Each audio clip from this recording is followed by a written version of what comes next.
traffic control officer. All I know, Bingy boy, is that your town has the worst traffic accident record in this sector. Well, you got one thing right, Colonel Credit Grabber. This is my town. And if the general insists on a traffic control officer, then I'm going to appoint one of my own men, a Navy man. All right, Captain Courageous. Have it your way. It's always more fun your way. Just remember, General Bronson and I will be watching your accident rates with interest.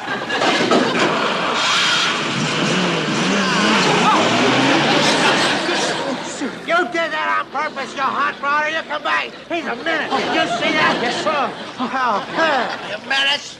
You're a menace, that's what you are. Hi, Captain. Anything wrong, sir? Hi, there's plenty wrong. That chintzy colonel...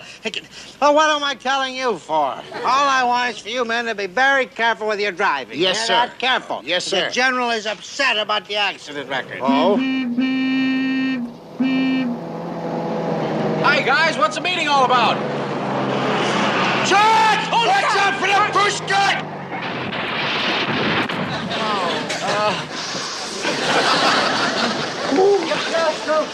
You try you nincompoop. Oh, you left out numbskulls. I'll run your skull for you. Chuck, are you all right? Yeah, but it's the last time I do him a favor. What do you mean you did me a favor? Well, I got up early this morning. I went down to the motor pool to get in line so I could get an oil change and lube job. This is your Jeep. You mean this pile of junk is my Jeep? Oh, I'm gonna kill him now. I don't care what they do to me. No, Captain. No, not with the flowers.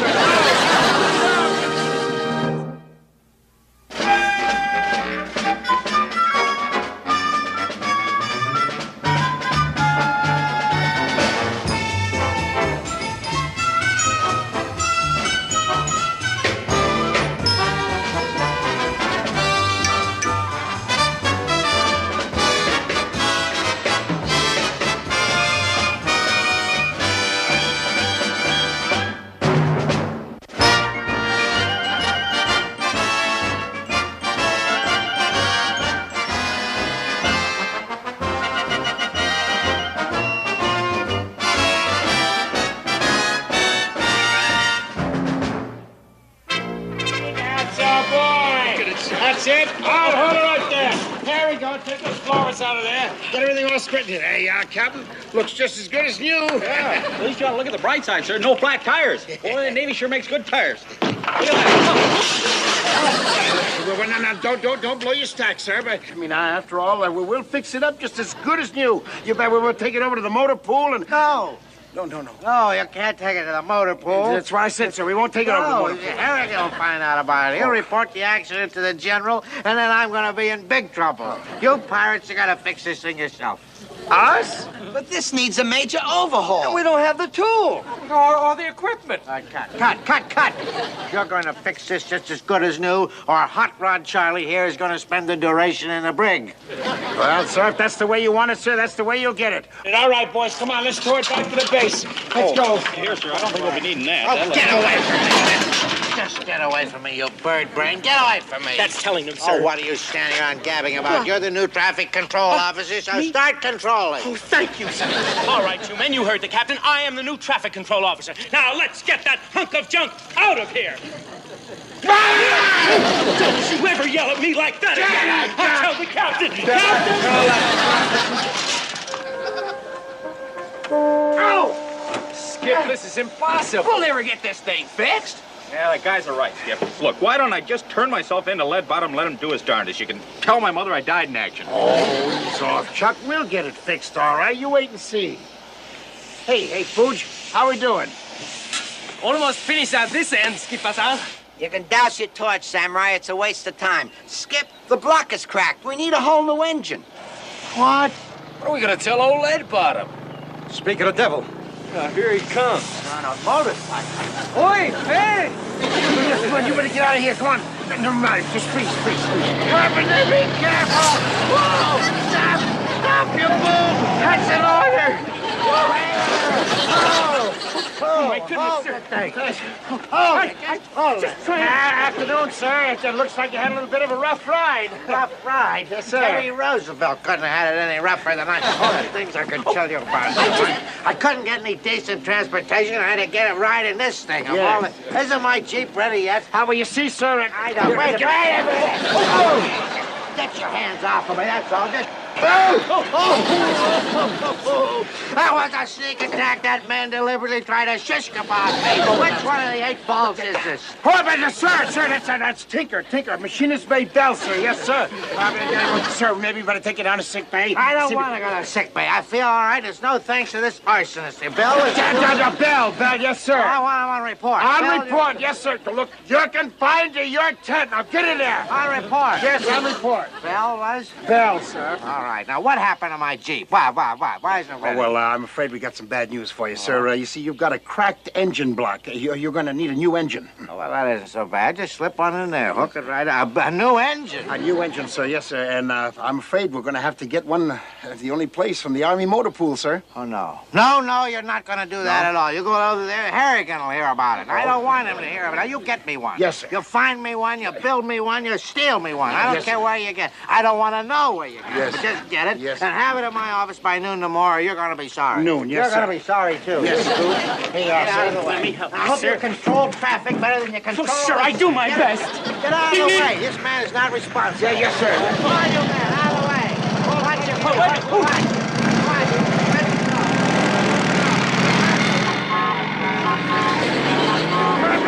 Slow down. Help! Let's hope he's in. Come sei fatto? Idioso, vagabondo, sbagliato, assassino! Buongiorno, signor Balducci. Buongiorno, McHale. How's things? Well, as a matter of fact, not so good. We got a little problem. You got the problem. Yeah, we were just wondering if you got a good car engine that you could loan us. I mean, we'd be glad to pay. Car engine. Take a look at that. Boy, hey, can we have this one? No. But Sorry, Mikhail. This engine is for the big race tomorrow. Yep. What big race? Yeah. The Voltafiore Grand Prix. Oh, it's beautiful. Once a year, the air is filled with the aroma of sweet gasoline and burning rubber. Yeah, but where's your racing car? I don't see any. That's my problem. Such a beautiful engine. Purrs like a pussycat. And where's my racing car? My stupid old cousin Mario just called. On his way over here, he had to roll off in the back of his truck. He's kablooey. He's all wrecked up. Benito. Oh, boy, what a mess. You got an engine that needs a car, and we got a car that needs an engine. Hey, stop. Un momento. Just a minute. Is it a good car? Well, it's not exactly a car. It's Binghamton's Jeep. Hey, that solves both our problems. Now Balducci can enter the big race tomorrow. McHale, you got the deal. Bravo! No. Wait a minute. Hold it. Well, what deal? Look, if you're thinking what I think you're thinking... See, I think I am. I lend you my engine for your Capitano. He lend me his Jeep for the Grand Prix. That to make everything, how you say, even Stefano. No, even Steven. Even Steve. Wait a minute. You know what you're asking? You want a U.S. Navy Jeep in an Italian road race? Look, if Binghamton ever found out, you know what he'd do? Well, who's going to tell him? You get him out of town in the morning. The race is at noon. When he return, he get his Jeep back good as new. Yeah. That's tricky, Skip, but it could work. What do you say? What do I say? Well, what else am I going to say? How do I get myself into these messes? Bravo! Oh, bravo! Buongiorno, amigos. Buongiorno. As Balducci promised, I worked all night on the Capitano's Jeep. And now I show you, in honor of the Grand Prix, our proud entry from your town and mine, Voltafiore.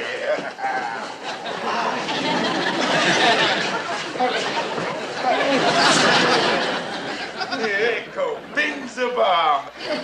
Magnifico, eh?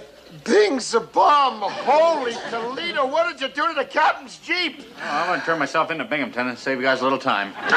Don't you worry. This paint and everything come off right after the race. Hey, it's almost time. Now I do my part, you do yours. Get the Capitano out of town. I'm for that. Fast. Your plan sure better work, Skip. Yeah, it's going to be so crowded on that brig, the mice are going to be eating standing up. Oh, if the captain ever should see his Jeep. All right, let's go, Chuck. But remember, you gotta do it exactly the way we rehearsed it. All right, let's go. Binghamton here. What did you say I was calling? Allied headquarters? Hello, General Winston Smythe here. Yes, Smythe of the Royal British Forces. I'm on my end. Are you on yours? Yes, I mean, who did you want to speak to, General? Will you, Bingy old boy? Yes. Say, a matter of utmost importance has come up. Yes. We'd like you to leave town immediately. Leave town? But why? It's in honor of Field Marshal Montgomery. Field Marshal Montgomery is in town? I didn't know that. You didn't? Well, of course you didn't know. You wouldn't. Why, it was top secret, yes. Even Monty didn't know, yes. We had him blindfolded all the way. Simply marvelous about it, yes. Well, now, the meeting will be at 0900 in San Luca, so you better get cracking, old boy. Oh, San Luca? Well, that would take me 3 hours to get there and then 3 hours to get back. Carpenter, where? No, back again, yes. Must be an American phone. Well, we were wondering if you could bring your aide. Yes, what's the fellow's name? Carbuncle? Carpenter, yes. Field Marshal Montgomery likes all the aides there, yes. So, we'll see you there, won't we? Good. Chitty-o, pip-pip, all that sort of rot. Goodbye. Well, how do you think we did, old bean? Oh, we'll know in half a mo. Come on, phase 2. Let's go, boys.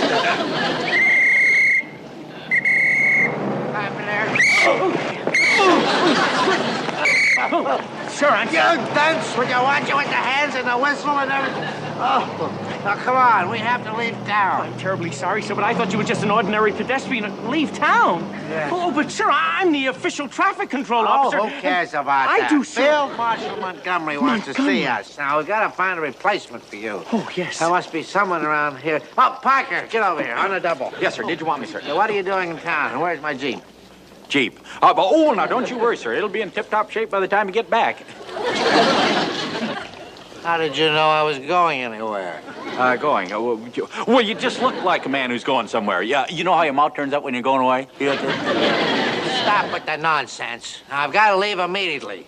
So I'm going to make you my traffic control officer, and nothing better go wrong while I'm away. Boy, a new helmet and goggles. Does it have a secret compartment? You have a good time, sir. Oh, good. How can I have a good time in a thing like this? Imagine a torture rack like this on wheels. All your fault. Boy, here, let me help you in there, sir. I can get in be by careful. myself. There you go. Wait a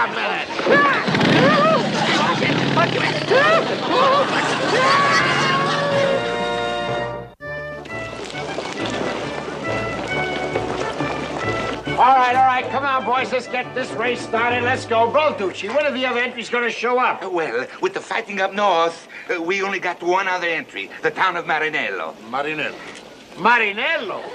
But they're behind the German lines. How are they going to race? I don't know, but they figure away. They haven't missed a race in 20 years. Oh, what a war. What in the blazes is that? Well, it's a German staff car. Jerry's. And driving on the wrong side of Piazza. Boy, I'm going to tell Wait a this. minute, hold it. All right, take cover, everybody. Hey, no, stop. Don't shoot! That's not the German. That's my friend from Marinello. Angelo Carbolini. Hey, Angelo.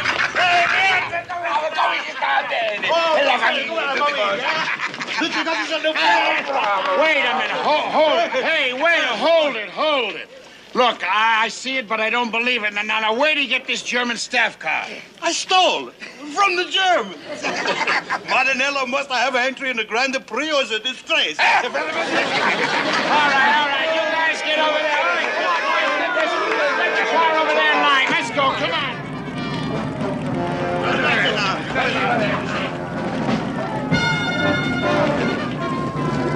All right. hold it. All right, now, boys, as traffic control officer of this town, I want to say that we're going to have a good, clean Grand Prix. Now, remember, no zigzagging, no hogging the road, and above all, remember, go!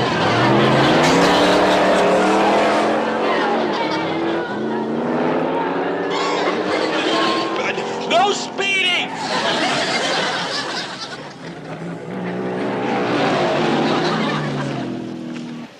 Holy jumping Hannah. What's keeping them? This is going to be the slowest Grand Prix in history. They've been going for 20 minutes already. Here they come, Skip. Here, let me have a flag so I can flag them on through. All right, folks, now let them through. They're coming through on the first lap. Hey, attaboy, Captain, you're first. Careful! Careful!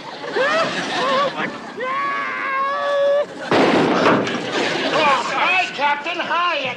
Welcome home, sir. Did you have a nice trip? What the devil is going on here? Well, what the devil's going on, sir? A surprise. Yes, a surprise, sir. And it's a celebration in honor of your return, sir. Yes, sir. However, it's because the townspeople missed you so much. Isn't that right, my son? Miss me. I've only been gone for an hour. Oh? Yes, and it would have been a lot longer if we hadn't had a flattened call ahead. Commander McHale, that military governor's meeting was a phony, and I'm going to tell... I'll handle this. Get out of here. Get me out of this contraption. Yes, sir. Man is so irresponsible. Hey, Everything's back. Wait a minute. Back there. However, my Jeep, is it fixed? Oh, it's all fixed, sir. Yes, sir. And working like a charm. Yes, sir. Oh, but, sir, don't you think that you and Carpenter should wait in your office? After all, we've worked so hard for this little celebration. You won't disappoint us. That's right, sir. And don't you worry about the traffic. Since I've been in charge, why, there hasn't been one violation. Yes, sir. Well, until now. Oh, sir, the dirt on your glasses. Here, let me clean them off. I dropped them, sir. McHale, how dare you do that? Governor, here, give me a hand. Look for them.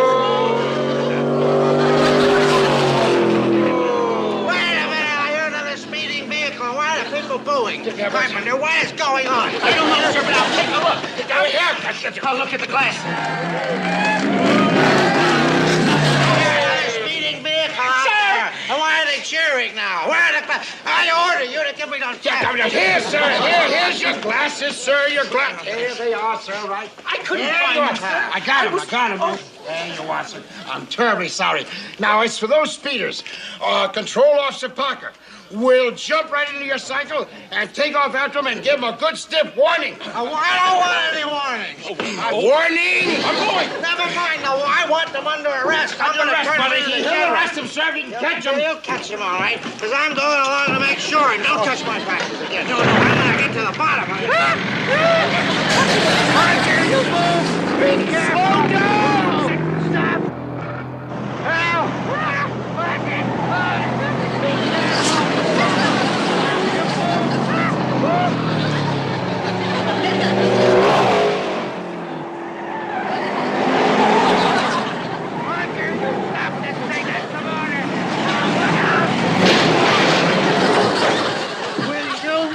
We are going. Now go through the alley. We'll hit them off. Well, if you don't mind, sir, I'd like to stop and look for a comfort station. Comfort station? Get going. Hold it, will you? What? Oh, wait a minute. Slow down. Help! Help!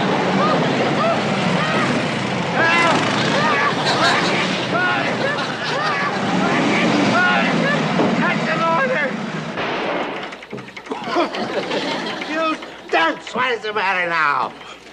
Get the thing started. Well, I'm trying, sir. Well, maybe if you'd get out and give us a little push. Give it a little push. I could give you a little push. There's Germans in this area. We're being attacked. Well, we better get out of here. Come on. No, it's too late for that. We better surrender. Surrender. Put your hands up. We surrender. No shooting, see? No can be given the up and see. Mr. Parker, please get out of the way.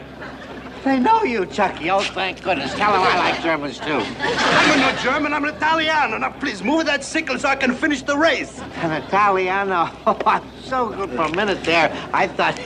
But what race? Porca miseria, get out of the way. I'm going to tell McHale about this. He's a runner crook at the Grand Prix. McHale and a Grand Prix?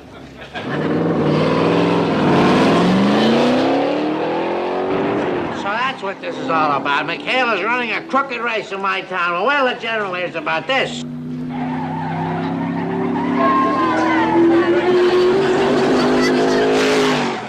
What was that? That's the strangest looking thing I've ever seen in my life. Did you see that? Well, never mind it. Let's get out of here. Only this time I'm going to drive. You get in the sidecar. Don't get it all dirty, sir. Here, I'll show you how to start it. I know how to start it. Get in the sidecar. Turn up your gas. Never mind the gas. Get in there. Take that thing off. That's got braid on it. You're not entitled to that. You never will be.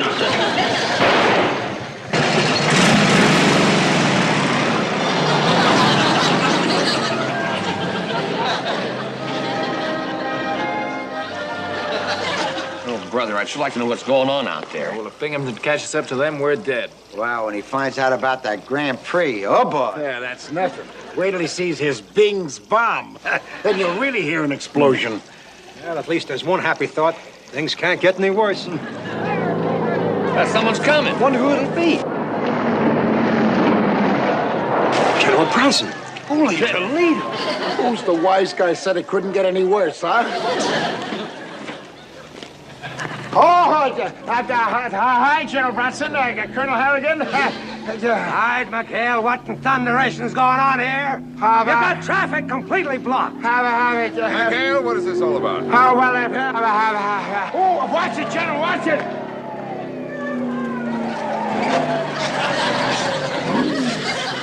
What the devil's that? Bing's bomb. All right, McHale, start talking.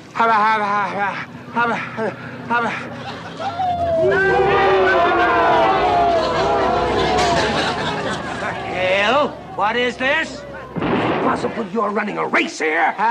You see, sir, McHale, am I eye shot, or is that a German staff car? well, sir, if you let me explain, sir, you see... McHale, this is disgraceful. Where's Binghamton? I demand to see Binghamton. How would you say? Oh, there he comes, sir. Stay alone.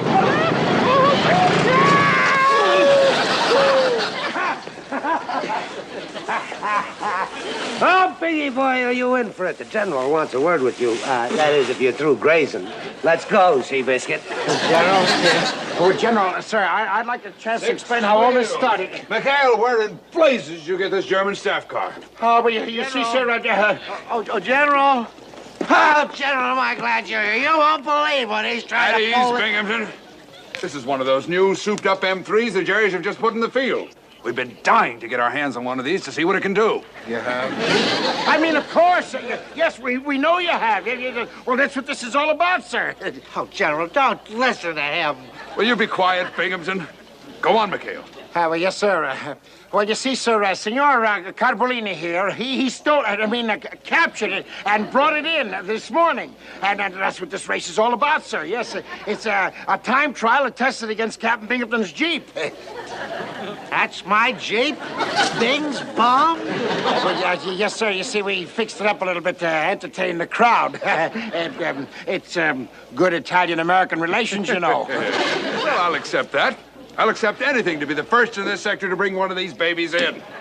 General, what about your rules on traffic safety? That's right, sir. They were racing through the streets. Absolutely disgraceful. Easy, boys, easy. You know, I'm an old racing man myself. Stock cars, McHale. Oh. What do you think this German go-kart will do? Oh, well, now, let's... And how about introducing me to our Italian racing friends? Oh, well, right this way, General. Hey, run away, boys! Look out!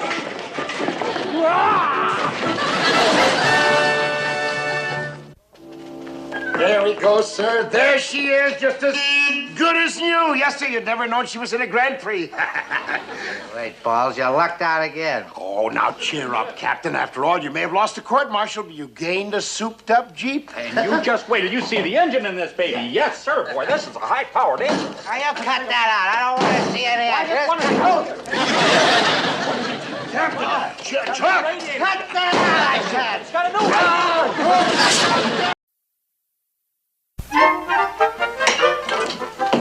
Carpenter, let's go. I just got a call from the general. He's in a flap about his new non-fraternization orders. Yes. Well, where are we going, sir? Well, we're going to go and catch a violator. He wants somebody to make an example out of them. Let's go. Let's go. Get the door. Get the door. Get out of my way. Sir, you told me to get the door.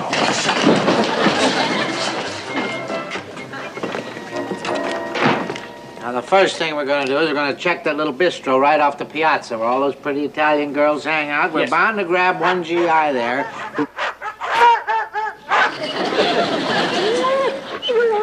What are all those dogs doing in my Jeep? I don't know, sir. I mean, nothing, I hope, sir. Stop with the hoping already and get them out of there. Move, Yes, sir. move. Come on, Poochies, now. Out of the captain's Jeep now. Come on now. Be good, Poochies. Please. Oh, that's not the way. Be firm. Put some authority behind it. Firm, yes, sir. All right, you dogs. Now, this is an order. Get out of there. Shoo! Shoo!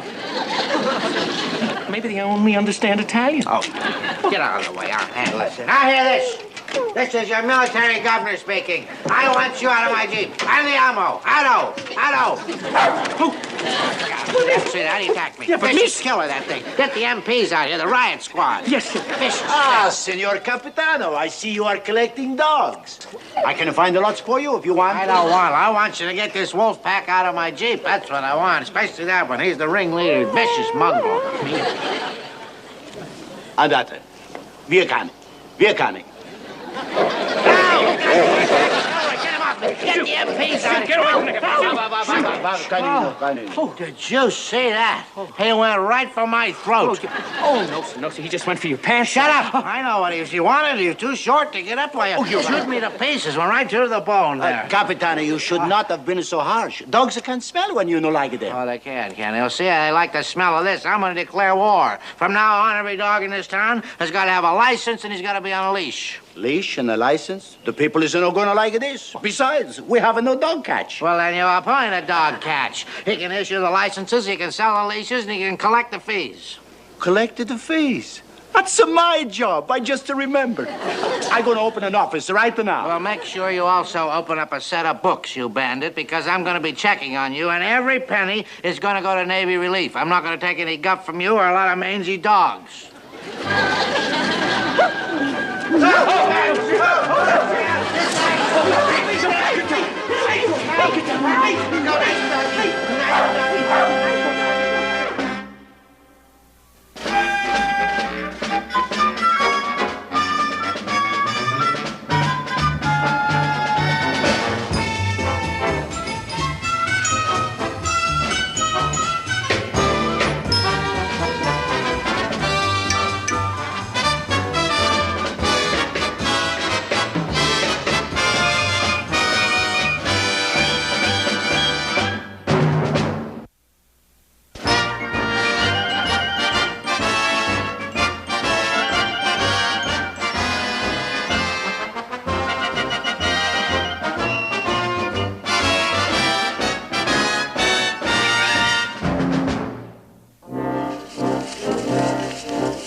Well, there he goes again. That's 6 days in a row now. And he still won't talk. I wonder what the attraction in town is. It must really be something. He even gave up his favorite hobby, bird watching. Well, that's a break. At least we won't have to go out in the woods looking for him anymore. I tell you, fellas, this thing's got me stymied. Hey, Skip, do you think it's possible that Mr. Parker has a girl? Have you flipped? Mr. Parker? Not a chance. He probably found an off-limits public library somewhere. Well, whatever it is, I hope it's not a girl. Because, boy, that Binghamton is on that no-fraternization kick. Goodbye, handshake. So I was telling them down there. So long, guys. Oh, so long, Chuck. We hope you enjoy your date. Date? I don't have a date. I'm going for a walk. This is your sixth walk this week. But, who's counting? Oh, come on, knock it off, Chucky. You can level with us. After all, have you got yourself a girl or not? A girl? Oh, you guys are worse than my mother. What's wrong with him, Skip? He's never snapped at us like that before. Well, that proves it. He must have a girl. Well, I'm gonna follow him and see. You will not.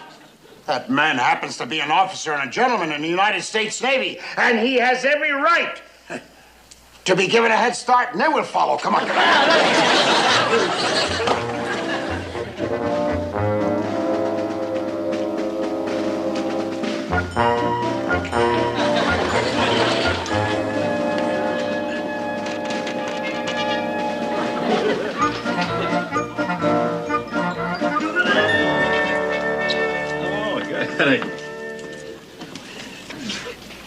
Did you see that? Why, our shy little ensign must have some hidden talents. Did we really see that, or was it a mirage? Oh, we saw it all right. And if old Leadbottom sees it, we're going to be minus one shy little ensign. Hey, watch. There we go. All right. Come on.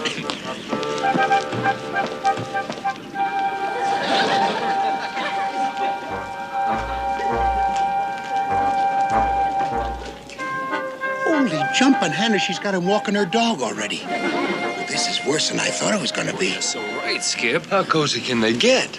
Right in the kitchen next. Yeah, boy, what a bad time for Mr. Parker to start swinging. Hey, watch it.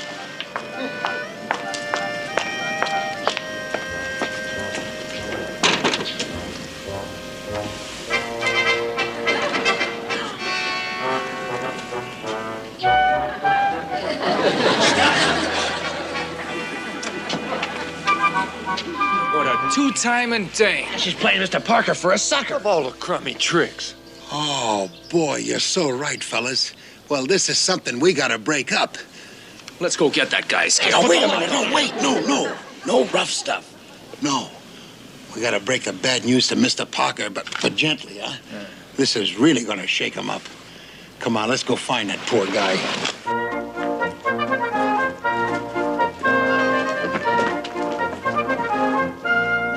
Colonel Harrigan, I keep telling you, I've got an all-out crackdown going on around here, and I expect results any minute. Sir, I brought your lunch. Shut up.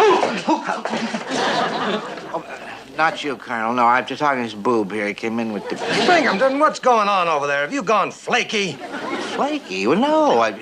Carpenter came in with his hands full of leads. Had a whole hand full of leads, and we're going to get right on them right now. Good, because I'm coming over there.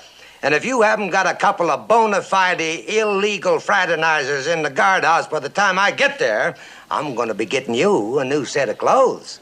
A new set of clothes? Why would you give me new clothes? There's nothing the Sir, matter your with jacket. my clothes. I should... Because I'm a kind, considerate person. And it would be cruel to send a man to a weather station in Alaska in his khakis. A weather station in Alaska. In Alaska, That sir? man is after me, and he's not going to quit until he gets me behind a dog sled. Oh, sir, why don't you change your jacket, put on a fresh Get one? away from me. Why should I change my jacket? I haven't even put it on Yeah, yet. but, sir, you Change it. if you would just listen to... All right, tell you something. I know what's going on here. The general has passed the buck to Harrigan. That's what's going on. Now, Harrigan has passed the buck to me. He wants fraternizers. I'll get him some... I'll get him a guardhouse full of fraternizers. McHale and his lover boys. Sir, as usual, you are absolutely right. If there's any hanky-panky going on, we know that Commander McHale and his men will be right in the middle of it, sir. You are ingenious. Sir, by the way, before we go, why don't we change our jackets? I'll go get a fresh one. But you'll feel better, sir. This is... You don't quit with the jacket, needs a Elroy. pressing, You're sir. going to be on a dog sled. As the head dog. But, sir, if you...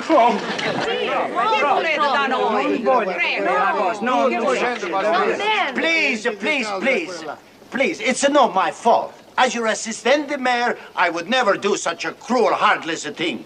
It's all of that mean Captain Binghamton's idea. That's a 700 lira, please. It's the people, sir. They know like you mean, cruel, heartless order. Well, that's too bad. You see this carried out anyway. Get these dogs away from me. Just get them away from me. Sir, shouldn't we be going? I mean, Commander McHale fraternizes Alaska. Yes, you're right. I'll be back and look at your books later. Now, get with me. Come on.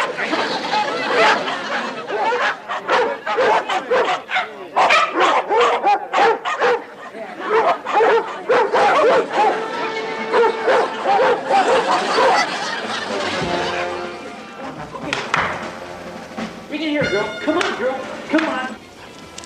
That's a good girl. Hey, you're really learning. Hey, say, you're getting a little bit fatter than last time I saw you. Must be that rich Italian food, huh? Talked to Miss Lombardo about that. Boy, you know, she's really pretty nice for letting me play with you. You know that? Take you for a walk now and again, huh? All right, here we go. Go on. That's a girl, Angelina. Oh, hold it there, fella. Yeah, you got the little girl's ball. Hey, Angelina! Hey, wait a minute! You run away and Miss Lombardo won't let me play with you anymore! Angelina! Angelina! Oh,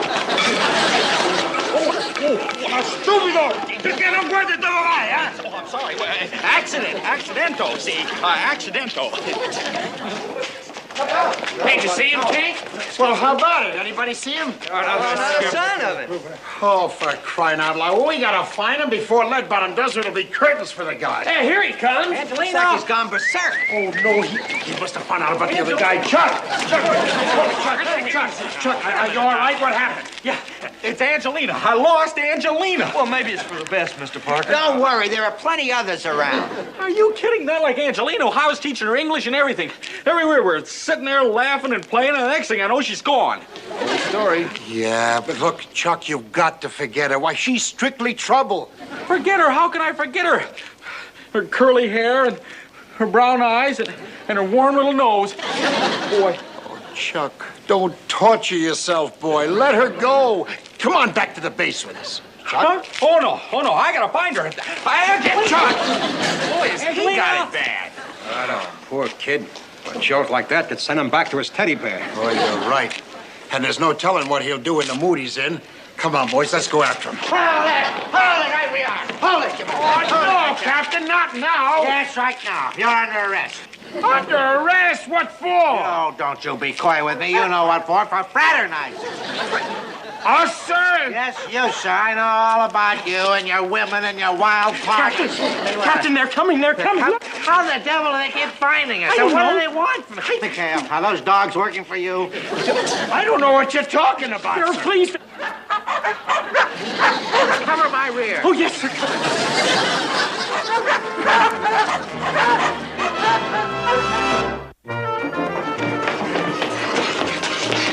Are they still behind us? No, sir. I think we've lost them. Sir, as long as we've stopped, couldn't we just rest for a few minutes? Yeah, good idea. Oh, yes. Why are those dogs chasing me? What do they want from me? I'm sure I can't imagine, sir, but as long as we're resting, why don't I dust off your jacket, freshen it up for you? You just take it off. Stop with the jacket again. What's the matter with you? You've got a fixation with the jacket. Here, Angelina. Here, girl. Come on.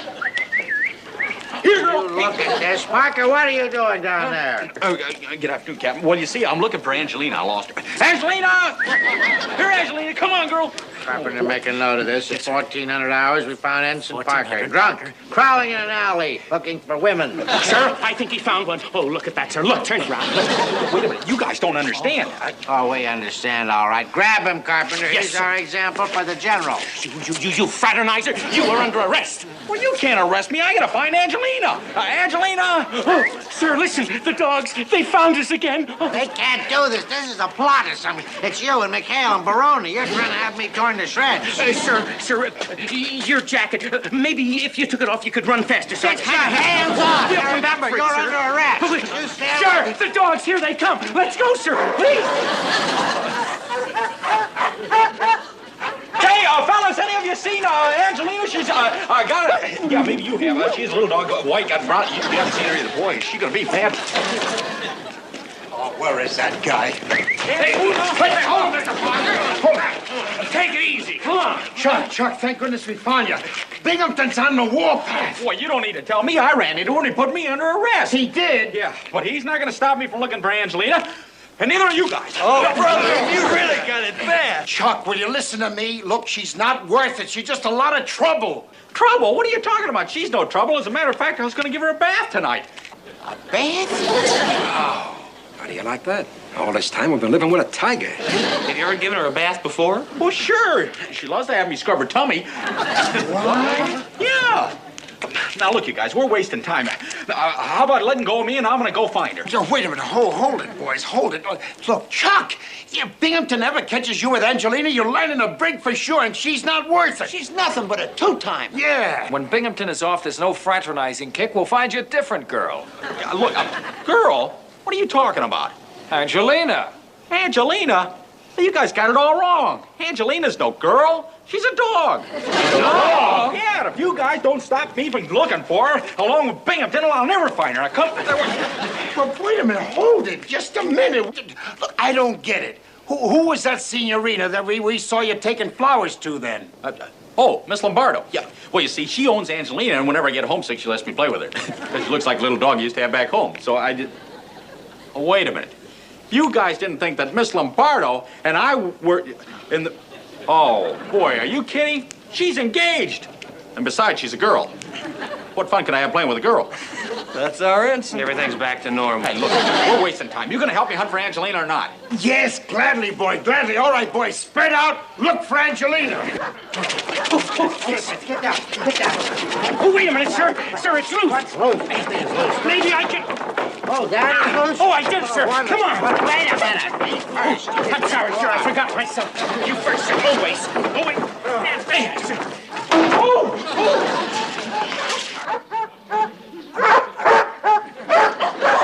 Those dogs keep zeroing in on us. You'd think they have radars.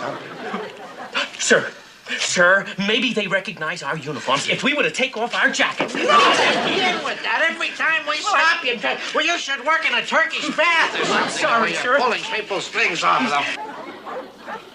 Sir, here come the dogs again. Let's run. Sir, hurry. No. They're coming. But, sir, maybe you're right about the uniforms. Maybe. Here, what is this? Here. Grab a dress. A dress? Oh, but sir, no, we Just couldn't put shut your mouth and put the dress on. Yes, sir. Get in here. Oh, sir, if my mother ever saw me. All life. Better, sir. Like this. You got it on, sir? Yes, sir. Very good. Oh, sir, why don't you take the blue? That's your color, and give me the other one. Oh, yes. Oh, with your eyes, sir? I always thought the warm tones were better. No, The pinks. no, I think... What's the matter? There you go. This isn't the Easter parade. Putting it on, sir. I'm almost ready.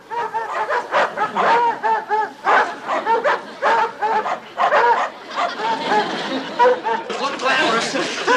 Tell me, Sophia, how's your cousin Rosa? Oh, Rosa, she's just a fine, sir. Sit down to call him a sir. He's stupid. He's such a... What's so nice?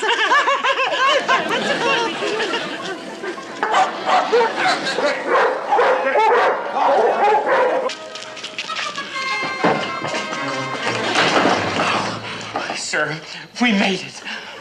Oh, what a nightmare. Thank heavens the MPs didn't see us. Let's get into something comfortable. Anybody seen us dressed like this, we'd be laughed out of the Navy. Hi, girls. Hi. Colonel Harrigan. Have a nice day at the bargain sales. Oh, knock it off, Carpenter. You know better than salute and address. Oh, sorry. I can explain about the dresses, Colonel. Sure, you made them yourself. Oh, no, sir. It's just a little something we threw together. Oh, shut up. Oh, now, girls, don't argue. The reason we are wearing these dresses is that we were in pursuit of a fraternizer. Oh, what are you gonna do? Tempt him out of his mind? All right, Matter Harry, tell me all about it. Well, we caught one. We got almost red-handed. It's that lecherous Ensign Parker. Parker? That dilly? Lecherous? Angelina!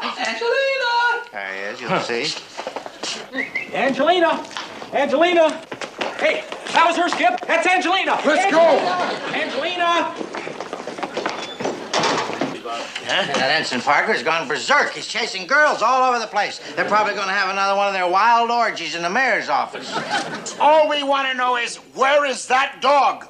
Which dog is this? What do you mean, which dog? The dog a guy just brought in here. Now, look, if you're hiding that dog somewhere and gonna hurt, boy, Please, calm yourself.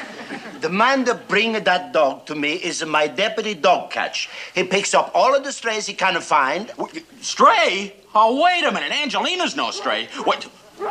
Hey, that's her bark. I'd recognize it anywhere. Angelina! Boy, if you're hurting her, I'm... 1 minute. The regulations say dog without a license is a stray. 500 lira, please. Baroni, come over here. Now, look, you. I've always known that you're some kind of a bandit, but I never thought that you'd stoop to dog napping. Dog napping? Yeah. That's no me. I just carry out the Captain Binghamton's order. 500 lira, please. Oh, Angelina. Oh, boy. Oh, you guys wouldn't... Oh. Chuck, he's out like a light. What's going on? Get some water, quick. I have no water, just the wine. So bring the wine. From Mr. Parker. That's a 50 lira. Put it on the books. Take a slug, Mr. Parker. Come on. All right, up. Oh, there. All right, we are. You're under arrest. Under arrest? Angelina. Get a load of that, Colonel. The place just reeks of liquor, and there's Parker lying on the floor in a heap, drunk, calling for his girl. Oh, this is a regular bacchanal. Bacchanal? Now, wait a minute, sir. Knock it off, you men. Chuck. Chuck.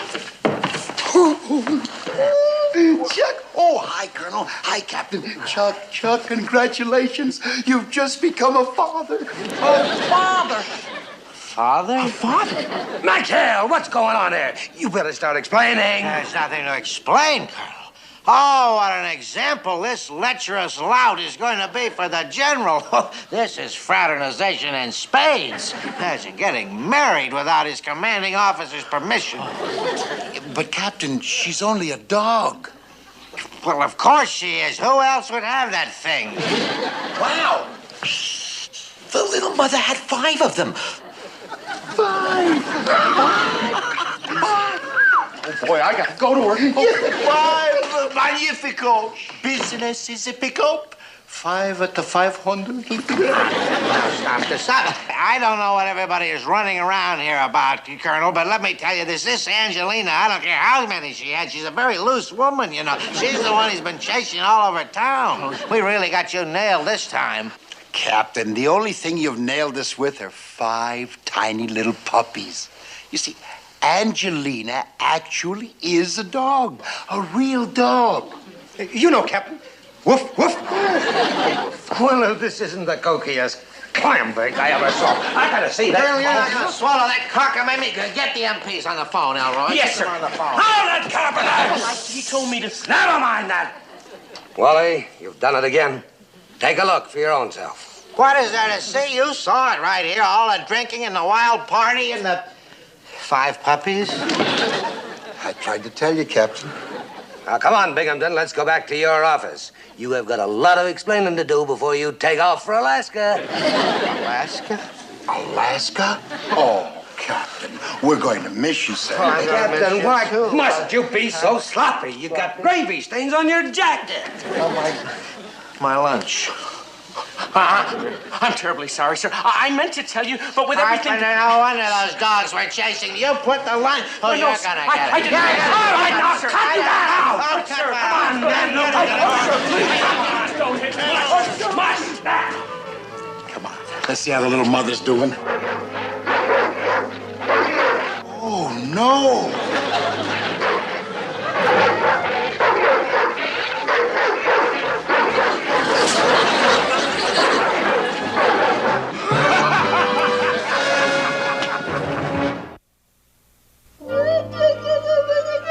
How about that, Colonel? Isn't he cute? Miss Lombardo gave him to me for a mascot. Kitty coo there, you cute little devil. Binghamton, I think you owe these men an apology. Apology? Well, anything, Colonel, to keep from going to Alaska.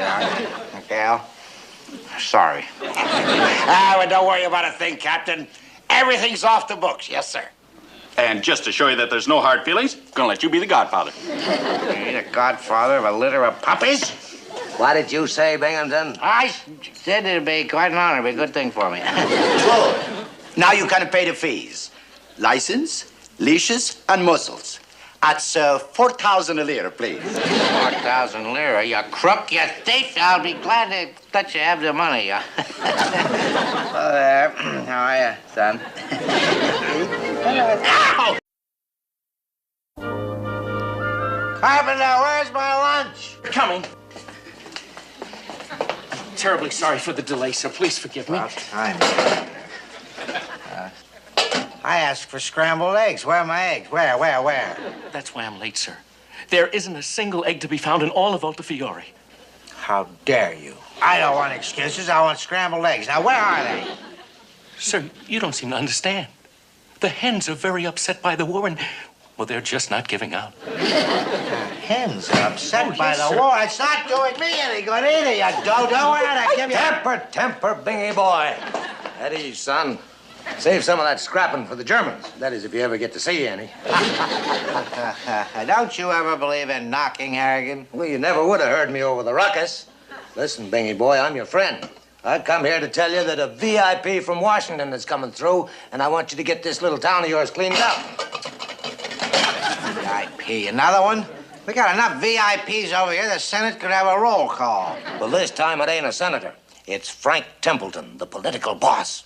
Well, they've got a lot of nerve. We're over and they keep... Frank Templeton? Big Frank Templeton? Do you know him, sir? No, I've always wanted to meet him, though. He's a Mr. Big in Washington. He could get practically anybody elected to Congress. Beats me why a man like Frank Templeton would want to tour a combat zone. Well, he's probably looking for political timber for after the war. You know, I've always thought about going into politics. Look, if Big Frank wants a candidate, he would pick a fighting man. Someone like my own self. Not some desk soldier whose idea of combat is a tussle with a typewriter ribbon. Tussle with... I'll have you know that the job I'm doing here is not only an important job, but it is a dangerous one. Of course, Wally. Now, you just take care you don't stab yourself with a paperclip. And be sure and look for me and Big Frank tomorrow, 0900. So long, best jockey. Someday, that big blowhard, I'm gonna grab him right by the neck and I'm kind of ringing.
Captain, oh, sir.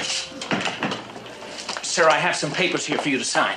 Now, papers for you to sign. Papers for you to sign. Fine way to impress Big Frank, signing a lot of papers and blow my big chance. Well, what chance is that, sir? Big chance for politics, you ninny.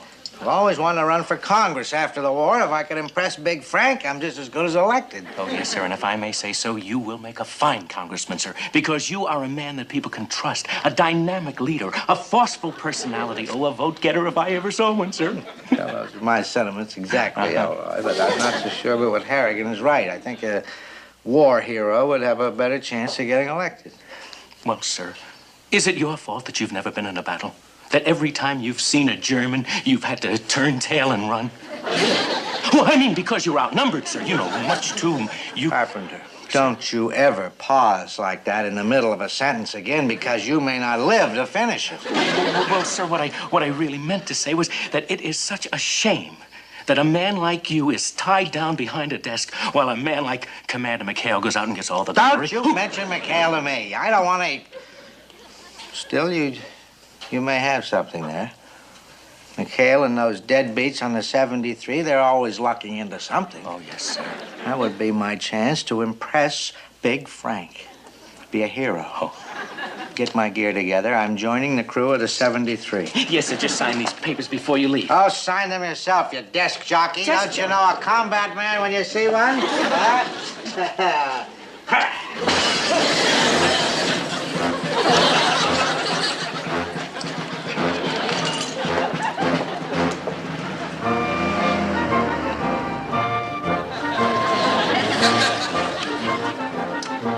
Hello? Oh, where is everybody?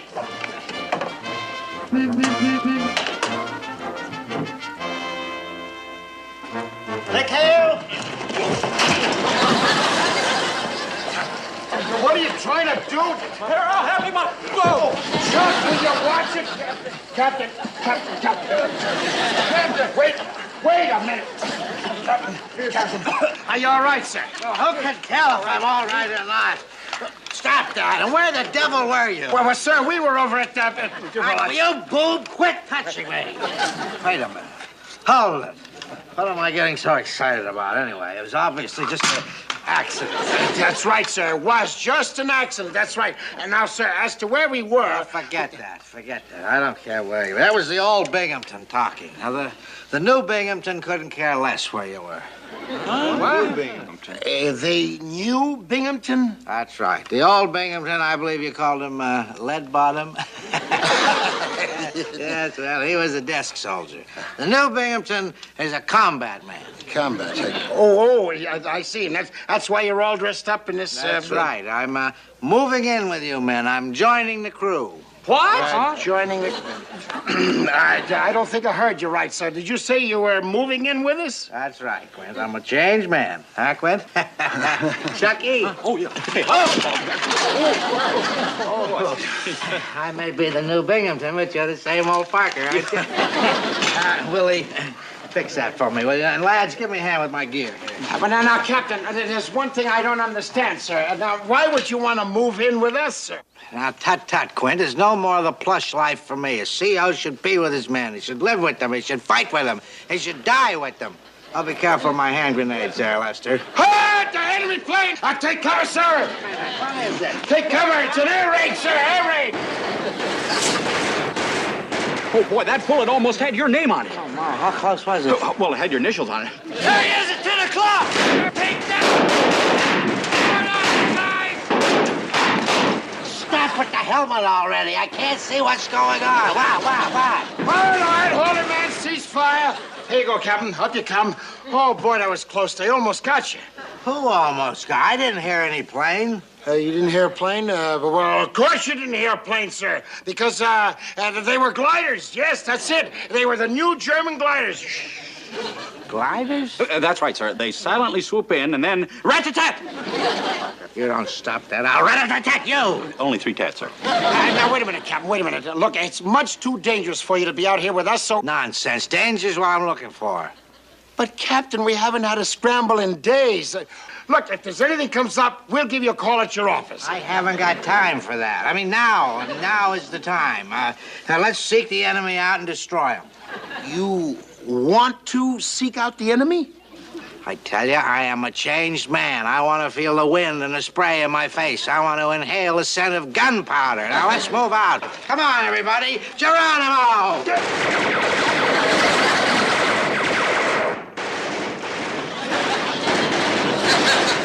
I finally figured it out. What, Skip? Everything else failed, so now he's trying to kill us. Oh, that man.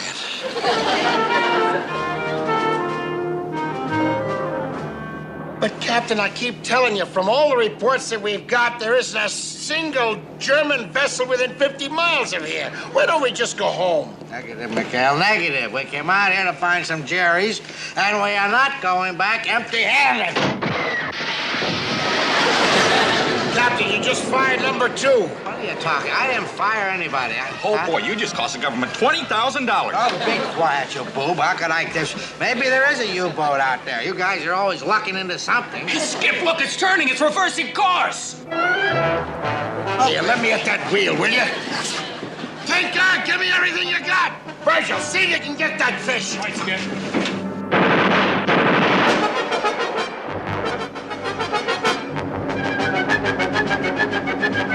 Hit it, Burge. Hit it. You gotta stop that torpedo. Boy, are you ever a menace. I like the old you better. Hang on, everybody. Here she comes. Oh, brother. That was closer than Nat's whiskey. All right, Chuck, take over the wheel. Captain, you'll have to let go of me now. Skip wants me to take over the wheel. What do you mean, let go of you? Let go of me? You're a disgrace the way you panic there and grab me like that. McHale, what is the matter with you? Those torpedoes you're carrying here, they must be faulty. That thing went out there and turned around and come back here. That could have blown us up, for heaven's sake. In fact, it almost did. It almost did. Well, Skip, I thought you had him. Well, I thought you had him. Oh. All right, boys, secure from battle stations. And somebody get the smelling salts.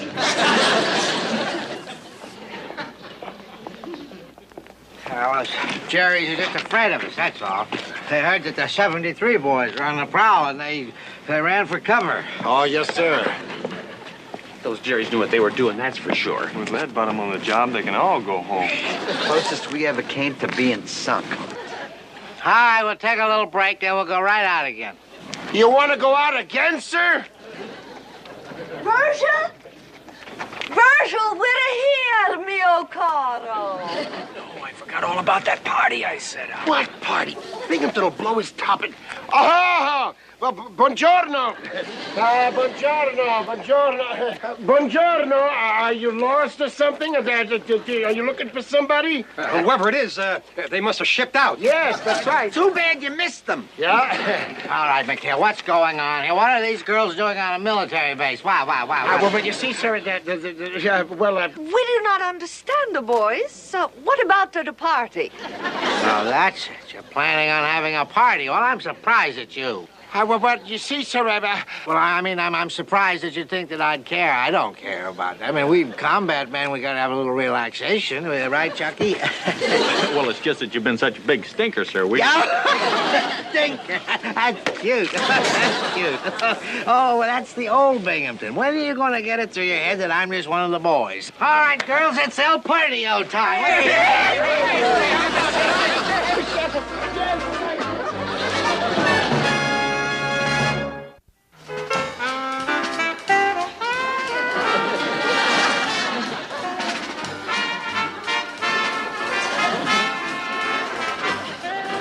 If I wasn't here to see it, I wouldn't believe it.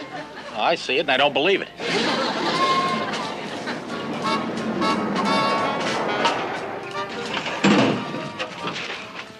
Well, never. Commander McHale, really? Throwing a party on a naval installation? Oh, I am afraid I'm going to have to report this to the captain, huh? Oh?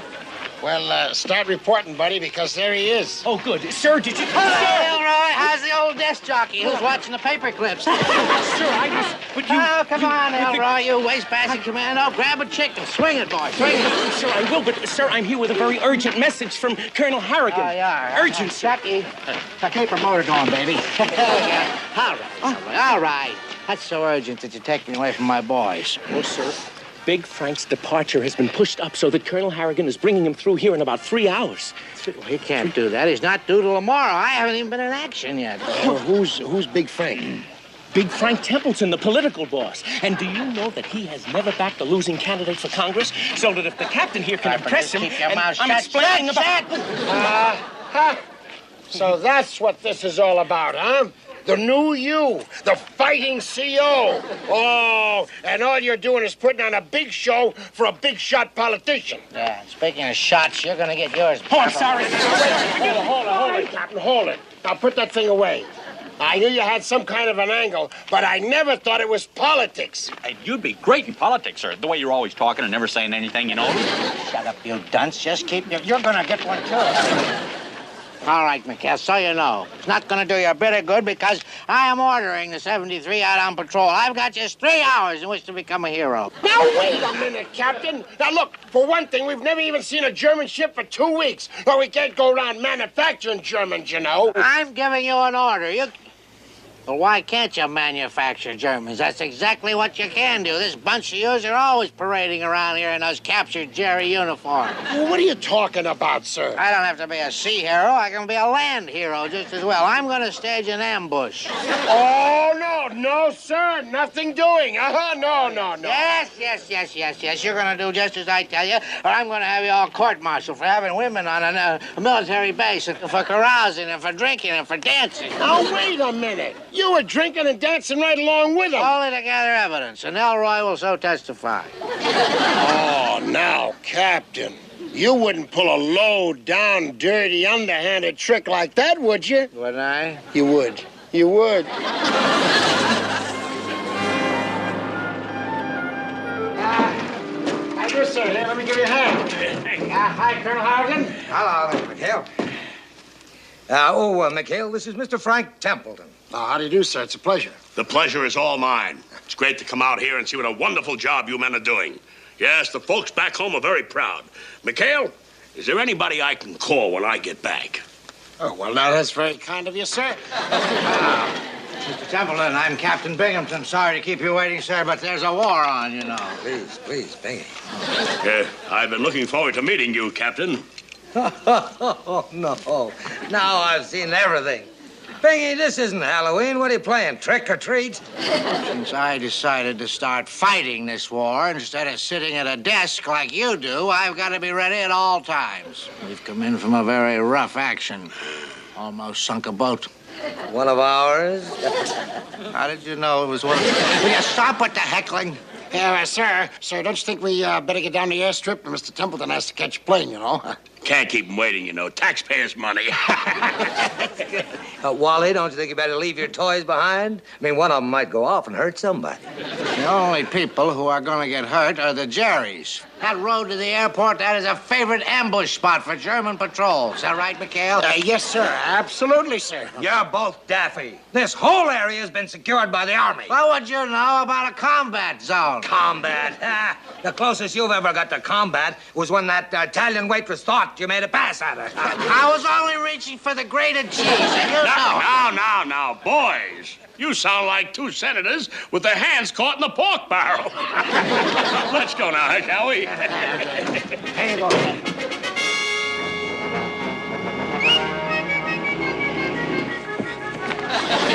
Right, here they come. You know what to do, you Schweinhund? Jawohl, mein Insel! Wer you gives the signal, we let them have it. With the blanks. Until we get chased by the Amerikaner Capitan. Yeah, you dumb comps. Achtung! Ready? Aim! Fire! What thunderation was that? It's a Jerry patrol. Everybody out, take cover. Schweinhund! So the Army secured this area, huh, Colonel? What's happened? Oh, it's a Jerry patrol out in the woods, sir, yes. There's just 6 or 7 of them. I'll go after 'em. No, you can't, sir. You get hurt, sir. Oh, don't be silly. Stand back. That's my job. That's what the taxpayers are paying me for, right, Frank? You kook! Get down! You're drawing their fire!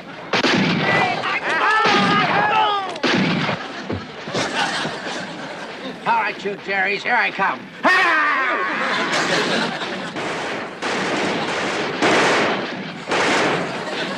Hold it! Here goes Binghamton. Come on, let's duck back in the woods. Achtung! Here comes the Amerikaners!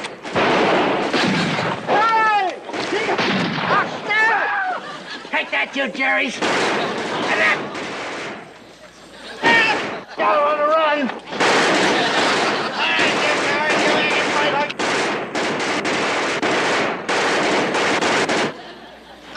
Here comes the American madman! Give up, guys! He is kaput!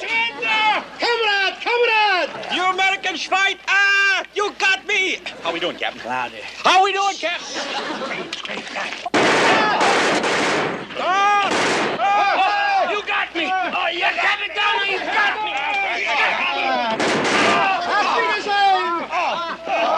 The firing has stopped. Poor Binghamton. I wonder if he lived through it. Do you see anything? Hey, there's the captain now. He did it. He drove off those Jerrys.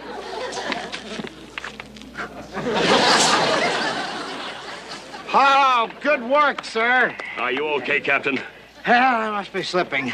One of them got away. You mean all the rest are... All the rest. All right, Harrigan, you can come out now. Yes, it is safe, Harrigan. Thanks to Wally here, I believe you owe him an apology, Colonel. Yeah. Mr. Templeton, have you ever seen such bravery, sir? Don't you worry, McHale. Washington will hear about this, and soon. Oh, well, thank you very much, Frank. I'm flattered, but really I'm too busy to go into politics right now. Besides, I didn't do anything, just risk my life. You did, Wally. Harrigan, I want you to recommend Binghamton for a citation far beyond the call of duty. I'd be happy to. All right, you guys, we better get out of here. Come on, Hock, 2, let's rouse. Okay, Jerry, it's free. Oh, Jerry. Oh, Jerry's. Oh, no, Sarge, you got it all wrong. We're Americans, just like you. Knock it out, Fritz. You don't drop those guns, you'll be kaput. Now drop them. Fritz. Fritz. Oh, no. No, my name's Chuck Parker. I was born in Chagrin Falls, Ohio. Oh, could be Fritz. I could be Fritz. Possible. Hey, look, guys, this is all a mistake. Yeah, we're GIs just like you. Yeah, we're Americans. Yeah, he's right. Lou Gehrig, Babe Ruth. Don't fire to see the whites of their eyes. Oh, you better forget that one. Quiet. We've been warned against you infiltrators. Now get your hands over your heads. Now let's go. Move! You guys sure, it's all over. Well, it was nothing, Frank. I mean, it was nothing that any red-blooded American senator wouldn't have done. I'll take issue with that. They tried gab, but you're a man of action, Wally. The kind of man that Good heavens, what's that? Sergeant! Bring those prisoners over here. All right, over there. I wonder where those Germans came from. I thought you got them all, Binghamton. Well, now, those GIs will be able to bring in those prisoners. Why don't we hurry along, sir? We wouldn't want you to miss any of that stuff. Hold it, McHale!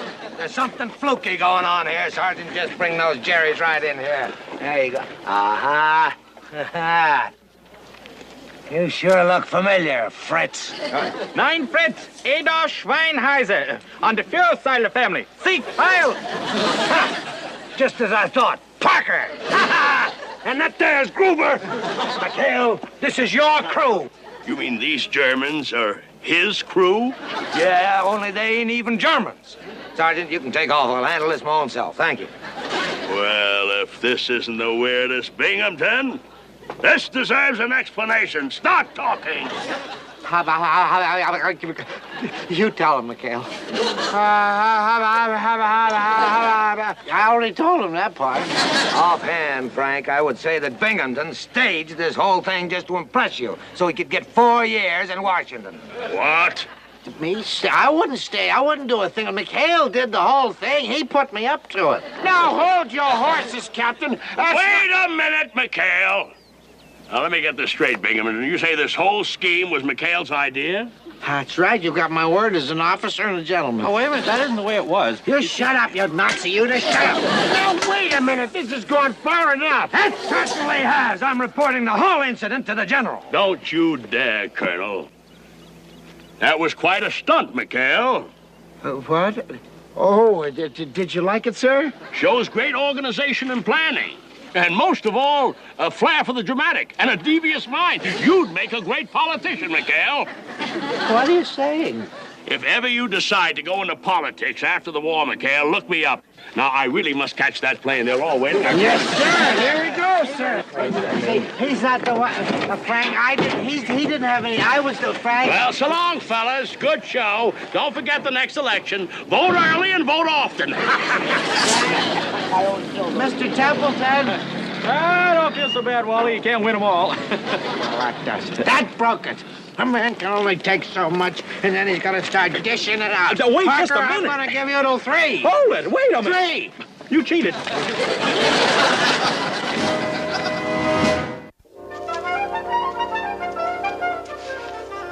Come on, you 8 balls. Hurry it up in there. The sooner I get out of here, the better. Watch where you're going. Hold it, boys! Hold it! We got to scramble, and we got a German destroyer 20 miles up the coast. It's a scramble. You coming, Captain? Right on your life. All right, come on, boys. Let's go. See you later. I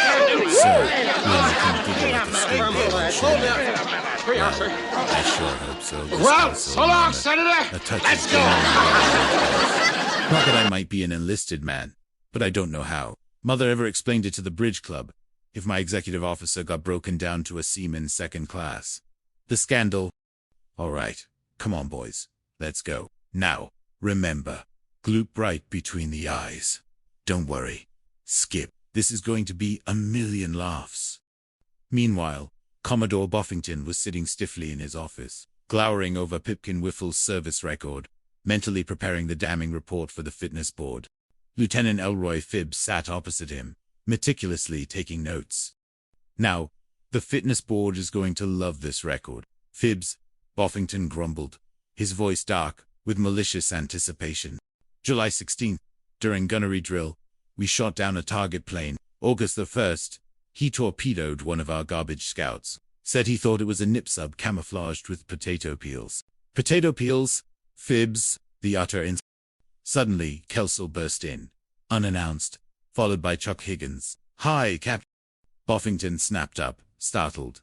Kelso, don't you ever knock. What do you want? A sailor. What fresh indignity do you bring to my office this time? Oh, me. Well, Captain Kelseo began, feigning politeness. We just thought that perhaps. I don't care what you thought. You're not going to change my mind. You're finished. You're done. You're kaput. You and that bumbling executive officer of yours are as good as demoted. Well, Captain Kelso continued, undeterred, seeing as how we can't change our mind about getting Mr. Whiffle booted out. Well, we just thought we'd come over and make sure there were no hard feelings. No hard feelings at all, sir. Buffington narrowed his eyes suspiciously. No hard feelings. Will you quit trying to snow me? Now, what do you want? Why, what nefarious plot are you cooking up now? You devious sea dog. Kelso feigned disappointment. See, I know you wouldn't believe it. Skip. Well, I guess you're right, Higgins. So go ahead and give him the gift that you bought for him, and then we'll shove off. Go ahead, Higgins. Chuckle Higgins, with a nervous grin, presented a large, brightly wrapped bouquet to Buffington. Captain, on behalf of No Hard Feelings, and through deepest admiration, on this or... For Pete's sake, Higgins, will you knock off that dribble and get to it? Buffington interrupted, his suspicion warring with a hint of genuine curiosity. Get to it. You bought me a present. What did you get me, you rascal? Chuckle, flustered, stammered. Well, all right. Here you are, sir. He pulled back the wrapping, revealing a bouquet of bright yellow goldenrod. Buffington's eyes immediately swelled, and he began to sneeze violently. Achoo. You know I'm allergic to that. You idiot. Ah, choo. Ah, choo. Kelso, ever the innocent, rushed forward. Oh, that's terrible, sir. Well, as you see, that's all we could find, sir. Utterly unique. He then opened Buffington's office window. Oh, what you need is some air, sir. Get these out of the air. Achoo. Air. Air is what you need, sir. Achoo. As Kelso flung the window open, Gus Grumble, positioned outside with the laughing gas tank, immediately unleashed a silent, invisible plume directly into Buffington's office. What are you cutthroats doing out there? Buffington, still sneezing, roared, completely oblivious to the gaseous assault. It smells festive. Landscaping details. Sir, Gus replied cheerfully, disguised as a gardener. We're just spraying the shrubs. Come! For pests, sir. Chuckle Higgins, improvising wildly, joined in. That's right, sir. The whole island's been invaded by the dreaded frangipani flies. Look out, sir. Here they come. A flock of them. Dreadful insects. Buffington's eyes, already watering from the pollen, widened in alarm. I never heard anything, so you squirted that right in my face. Stupid. Achoo. Achoo. He started to feel a strange, disorienting lightness. Ah, wait a minute. Breathe deeply, Captain, Kelsall urged, patting Buffington on the back. Breathe deeply now. Clear your lungs, sir. Clear your lungs of those bothersome allergies and any residual grumpiness. Buffington, already feeling the insidious effects of the gas, began to giggle uncontrollably. Oh, Father, it's a questionnaire. Achu, here they come again. Another flock of them. Frangipanis. At 3 o'clock, Geronimo. We're being invaded by flies.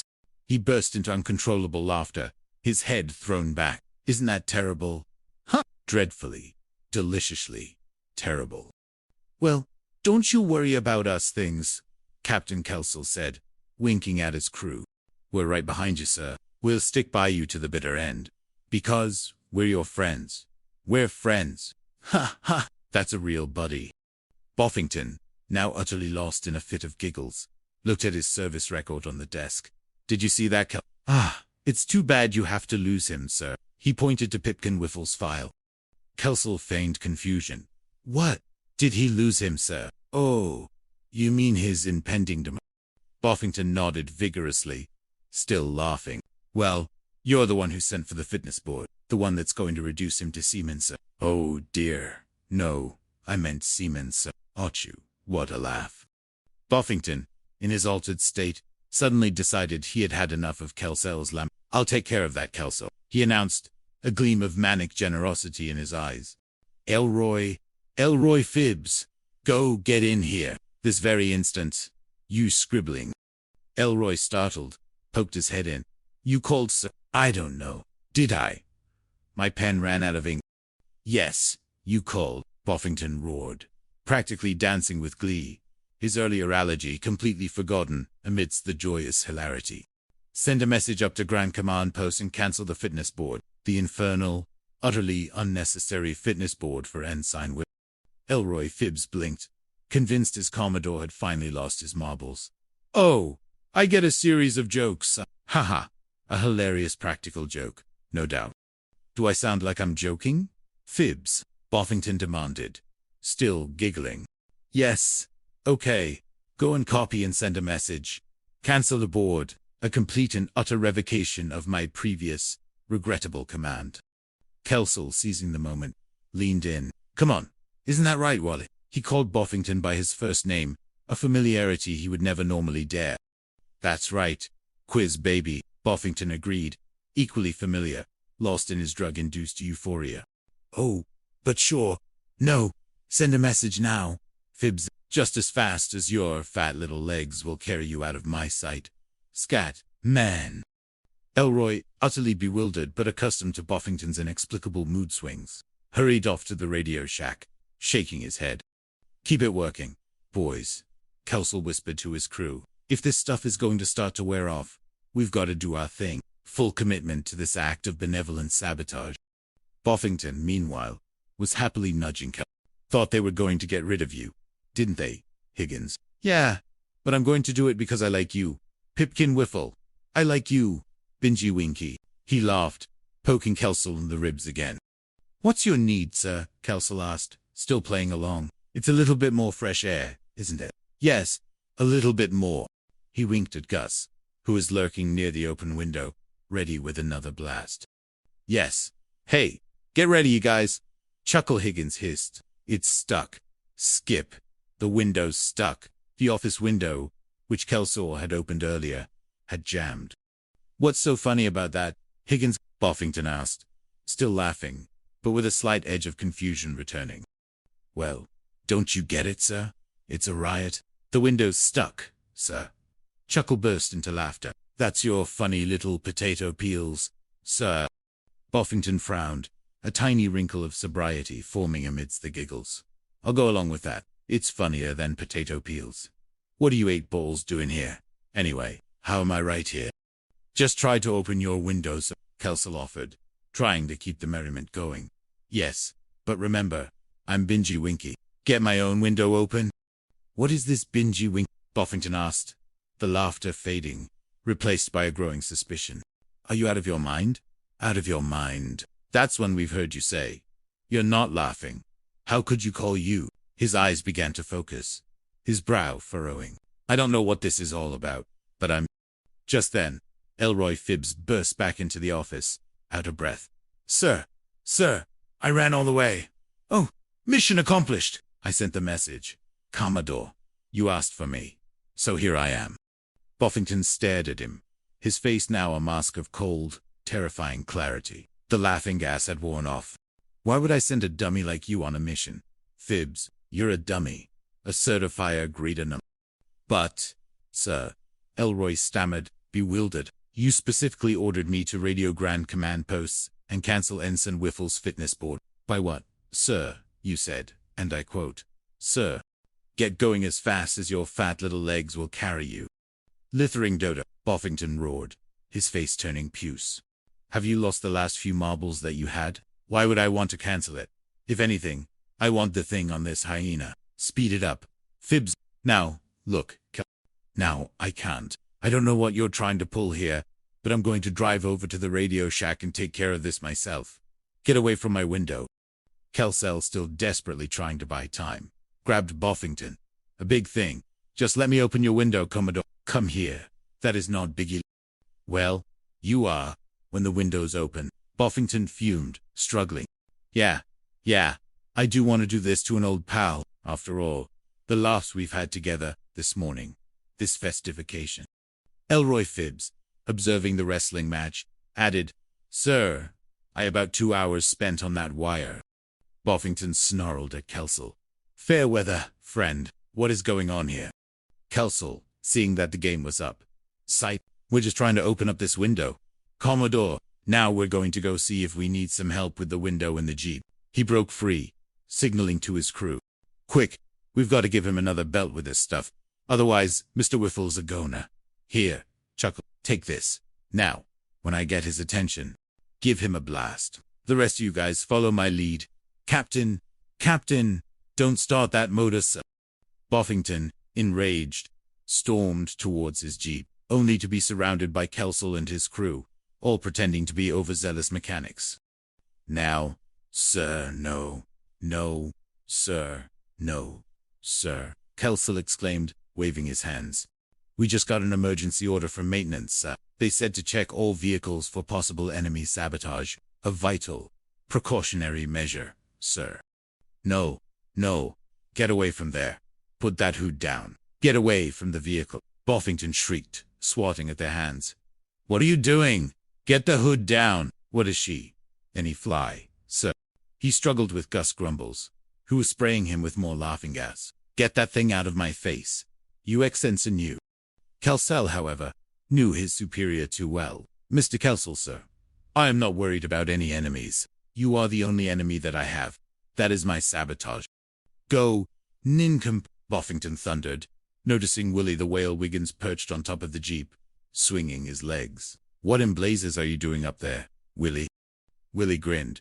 Well, you never can tell, sir. That those flies might be spies. These flies might be spies. Buffington stared, utterly aghast. Are you bucking for a Section 8? Get off of my vehicle. Where's my key? Oh, the key's right here, Kelcel said, dangling the key. The lad did it. Dad did it. I'm not going to wait for any fitness board. It can be, and I'm going to put you away myself. What am I doing with the wrench? Buffington, utterly flustered, had grabbed a wrench. Looking what? What's he talking about? Chuckle Higgins whispered to Gus. Hey, Bingy Wink, Willie called down from the Jeep roof, still under the influence of the gas. Come on down. Join in the fun. Okay, Bingy. He clapped his hands. We have you, everybody. Old pal, old friend of mine. Do you love a country? Oh, well. There's the cute little trick from Recovery Ward Romeo. How are you? Beautiful. Captain, really? Captain, really? I never heard of him. I'm Captain Beacom, General. The captain sure is a barrel of fun, doesn't he, Lieutenant? I'm high on the right aisle. Let's go on. Honey, let's go on sick call together. Come back here. Mercy, come back. Hey, it sounds like you caught her. He giggled. Kelcel and his crew watched in dismay as Buffington, now fully immersed in another hallucinatory trip, chased Dr. Zephyr Blim, who was wearing a nurse's cap and giggling, around the perimeter of the Jeep. Gus Grumbles sighed. Man, I'd like a shot of that. Juice myself right now. This is a lot of effort. Kelso clapped his hands. Well, gather around, boys. The laughs are on me. All right. He's off, you guys. Oh, it can't be worked.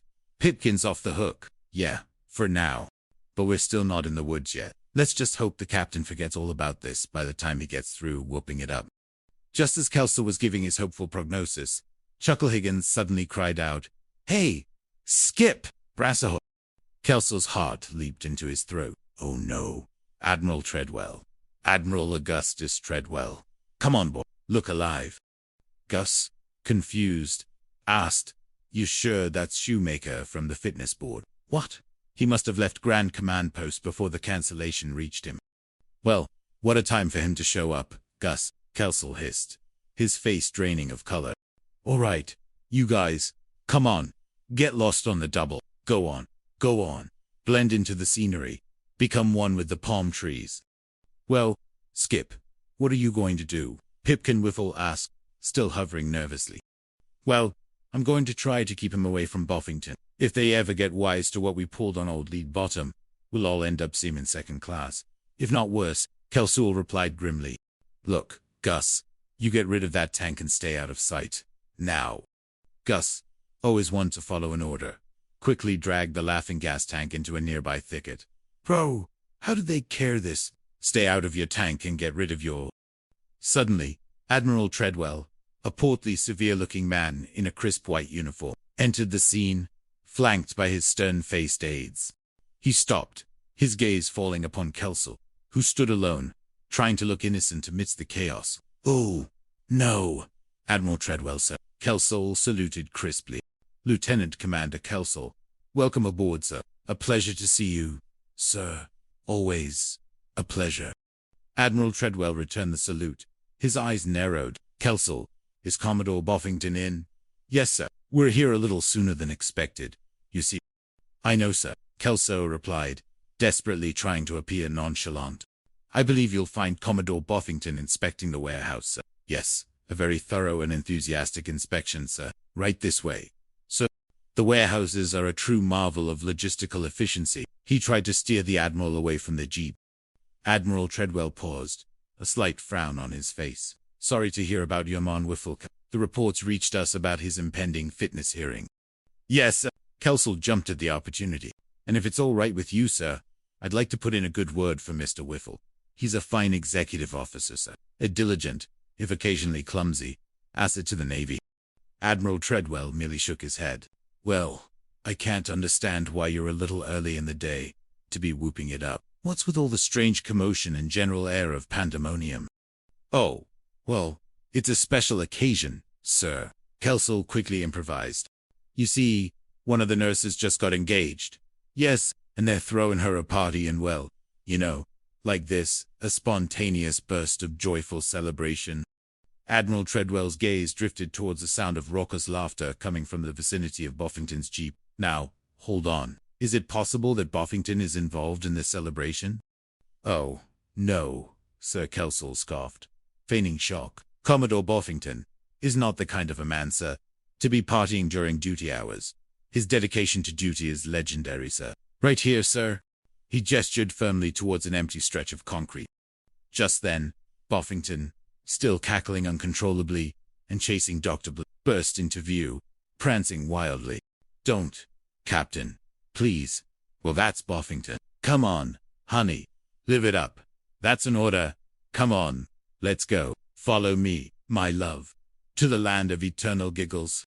Admiral Treadwell stared, utterly, at the sight of the Commodore in a complete state of disarray, dancing a jig with a medical officer. No, see?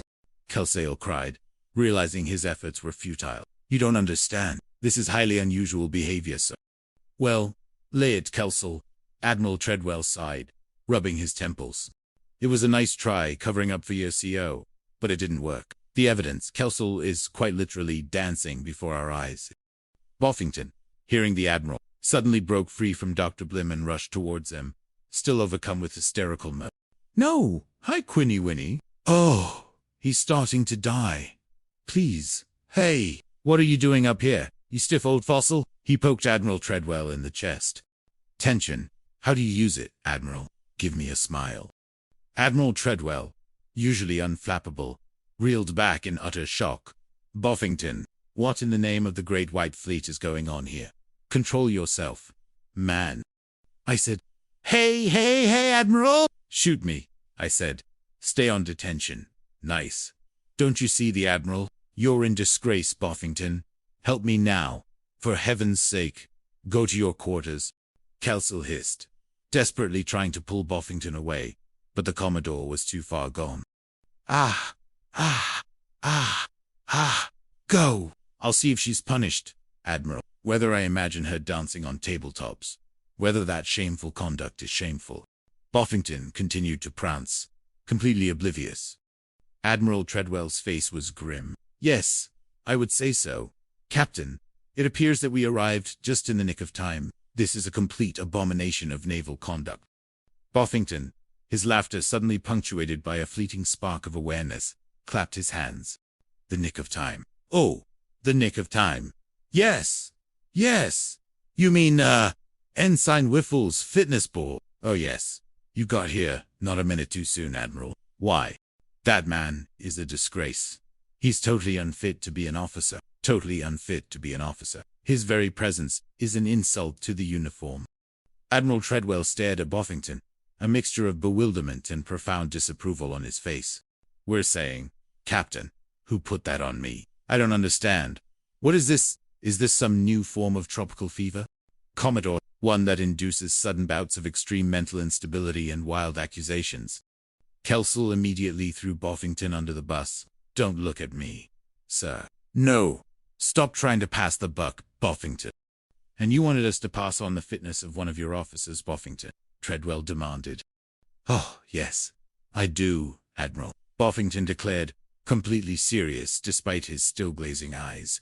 I don't let all this fool you, sir. This is just something that he thought up to get Whiffle off the hook. A nefarious scheme. I assure you, Admiral, a conspiracy. Admiral Treadwell raised an eyebrow at Kelsall, who was desperately trying to suppress a grin. Well, Mr. Whiffle doesn't wear roses, sir. Now, Kelsall, you're mixed up in this, aren't you? So I insist that we get in. Sir, Whiffle, Buffington interrupted, pointing wildly at Kelsall, and we get to the bottom of this. I want the truth, Admiral, the unvarnished, unpleasant truth. Don't worry, Buffington, Admiral Treadwell replied, his voice chilling. I intend to, Kelsall, whereas I want to see him on the double. Kelsall's heart sank. He looked at Buffington, who was still muttering about conspiracies, then back at the Admiral. Have a bubble bus, sir, and I will buy you a new gift, sir, a very shiny, highly polished bubble bus for your personal enjoyment. Just then, Chuckle Higgins, whose lookout duty had been thoroughly neglected, burst onto the scene, yelling at the top of his lungs. Harry! Everybody out! Let's go! Enemy incoming, sir. Nip planes. A sudden earth-shattering explosion rocked the ground, sending everyone scrambling. Debris rained down from the sky as a nip bomber made a low pass over the atoll. Get away, Admiral! Kelsall yelled, dragging Treadwell towards the nearest shelter. I don't know if you see this, but this is all part of the plot. He's just faking it. Harry, it's all right. He meant Buffington's prior accusations. Buffington, have you lost your mind? Admiral Treadwell cried, clearly bewildered by the sudden aerial attack amidst the ongoing farce. Not to the shelters, Buffington shrieked, making a beeline for a supply shack instead.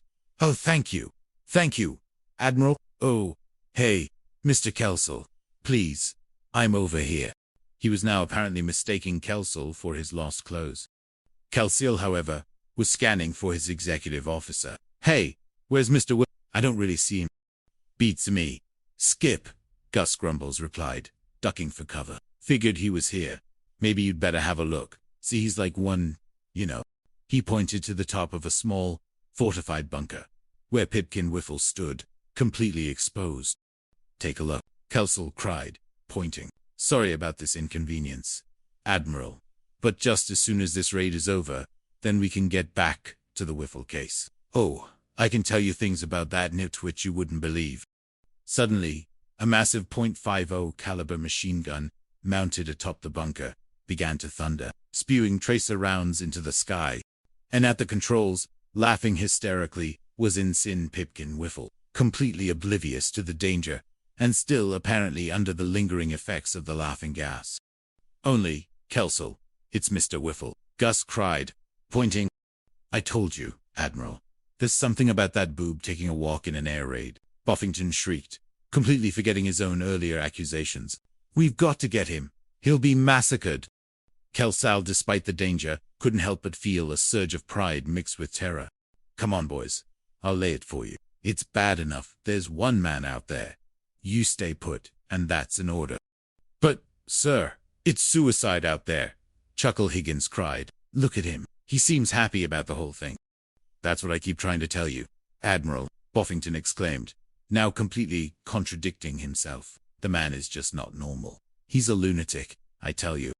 Admiral Treadwell, however, watched in stunned silence as Pipkin Whiffle, with seemingly impossible aim, peppered the nip plane, which burst into flames and plummeted into the ocean. "Oh, will you pipe down?" Treadwell commanded, utterly mesmerized. "Hey, you're getting closer. Higgins, get in here. Hey, he's got one, and I swear that he didn't even aim. The sheer, unadulterated luck." "Oh, Mr. Whiffle, you always shoot, sir," Kelsel announced proudly, seizing the moment. "The Dead-Eye Whiffle, sir. Yes, sir." "The Dead-Eye Whiffle," Treadwell muttered, completely bewildered, right in the tail. "Why, Mr. Whiffle, he lifted the whole bunch of them, single-handed." "He always does, sir. It's quite typical," Kelsel bragged. Buffington, seeing his chance, interjected. "Be ridiculous. They probably ran out of bombs. Admiral, I tell you, that man is totally unfit to be an officer. Completely unhinged, sir." "But lay that, Buffington," Admiral Treadwell retorted, a rare smile crossing his face. "Anyone who would stand laughing in the face of death like that brave lad was born to be a combat officer, a hero in the making, sir." Buffington slumped, utterly defeated. "Ah, you're right, sir. You see, Captain, I told you it was a mistake to call that fitness hearing. He's a credit to the naval service." Admiral Treadwell turned a serious expression on his face. "I don't know about that. After what I've seen around this base today, I'm beginning to have grave doubt about you." "Commander, grave doubts indeed, sir. Your command seems unconventional." Kelsel blanched, realizing the tables had turned. "Now, come on. Let's go out and congratulate that marvelous young man, Admiral." He steered the Admiral away from the ruins of the nip plane. "Yes, sir. Bye-bye, Captain. Come on, Admiral. Let's go." Buffington watched them go, completely demoralized.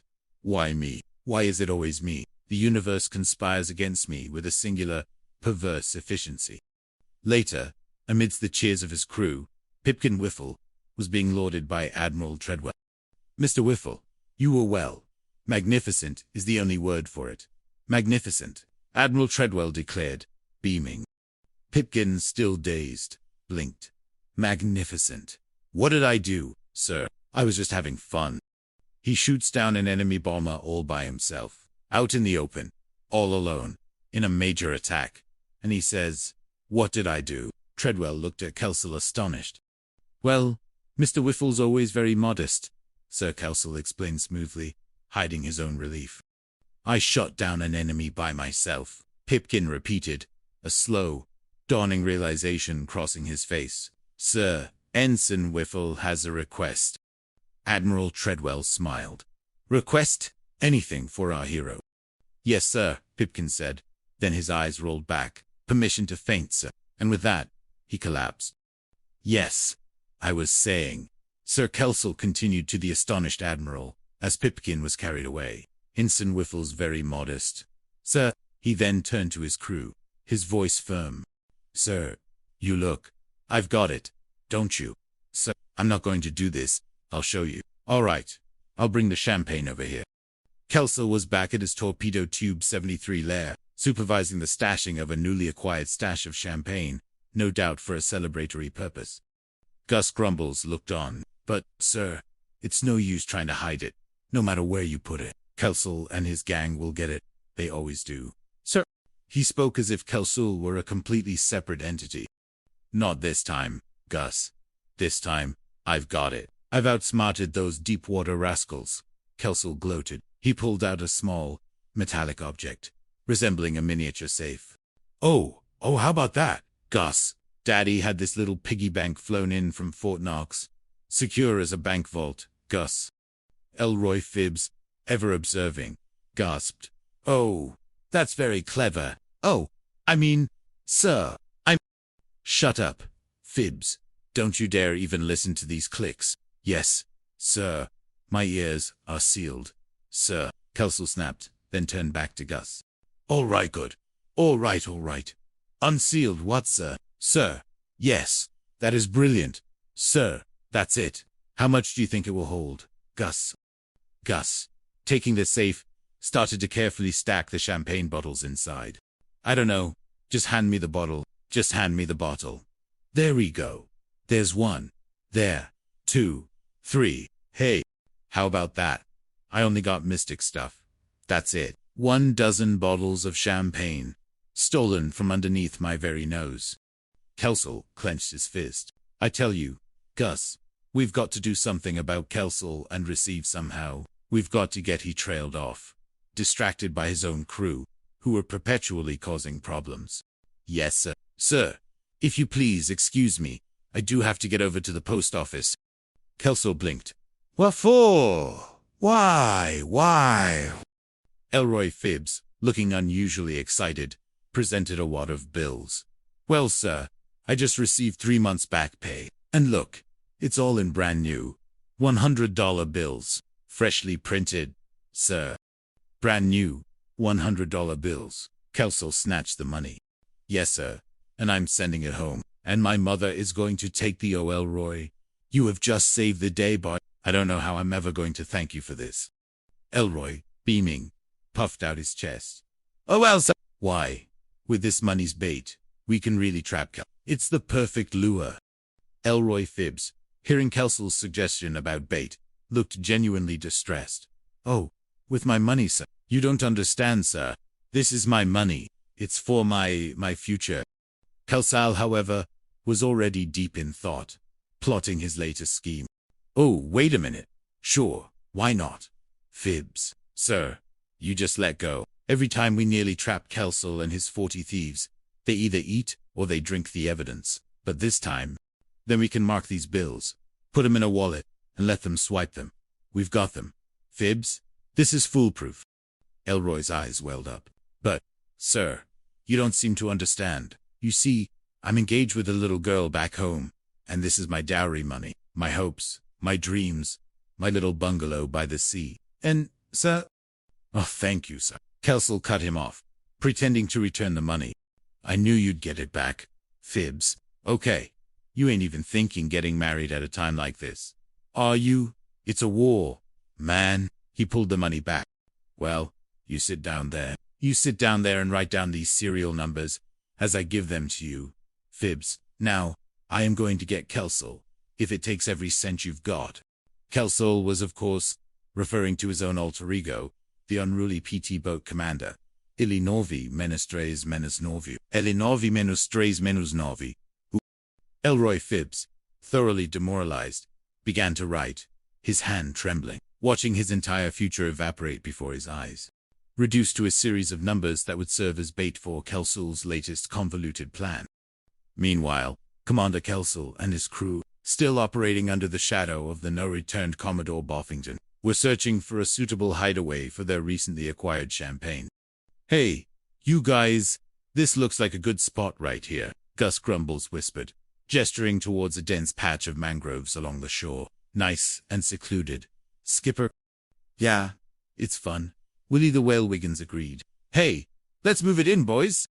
As they began to drag the heavy box of champagne bottles, Chuckle Higgins suddenly stopped. Oh boy, hey. Hold the phone here. Well, what's with the champagne? Hey, something funny's going on here. Skip, this isn't Guy issue. Kelsor raised an eyebrow, feigning innocence. All right, Gus, where'd you get the bubble water? And don't give me that yarn about you got a care package from the French underground. Gus, ever earnest, scratched his head. Would you believe it, sir, if I told you these bottles had washed ashore, like flotsam, sir, from a particularly elegant shipwreck? Oh, shit. Sure, I would. Gus Kelsel did. if there was a note inside saying, swipe from Commodore Buffington. But there's no note here, Skip. These days you guys are going to go too far. Now, there's only one thing we can do. What's that? Skip, Chuckle asked, bracing himself. Well, drink fast and don't leave any fingerprints, Kelsel declared, reaching for a bottle. Wait a minute. Hold it. Hold it. Come on. We gotta go after those girls first. Gus, you stay in much with sandwiches, will you? And don't forget the teriyaki sauce. Yeah, right. Yes. Gus salute. Hey, don't forget. The big fat one's mine. Skip. What big fat one, Gus? Kelsel asked, confused. The big fat sandwich. The one with the peanut butter in it. Oh, and the teriyaki. Of course. A delightful combination, Gus clarified. Kelsel rolled his eyes. Peanut butter. You made a special teriyaki, and he eats peanut butter. This is an affront to my people, Gus. Come on, boys. Let's get this show on the road. He and the rest of the crew headed off in pursuit of their recreational objectives. A short while later, Gus Grumbles sat alone amongst the mangroves, guarding the champagne and his carefully prepared sandwich. Oh, that's right, he muttered. I sure hated or hurt food he's feeling. After all, it is my mother's peanut butter, an exquisite blend, even if I do say so myself. He took a bite of his peanut butter sandwich, accidentally getting some of the teriyaki sauce on it. Foodie teriyaki sauce must have spilled on this. Suddenly, a pair of beady eyes emerged from the murky water nearby. A large, green snout broke the surface. Now, there's another one, Gus muttered, looking up. Oh, hi, fella. You lost, little buddy. Here for the festivities. The alligator, a creature of surprising size and indifference, simply stared at him. Gus, ever friendly, offered it a piece of his sandwich. Hey, alligator, it's 3 o'clock.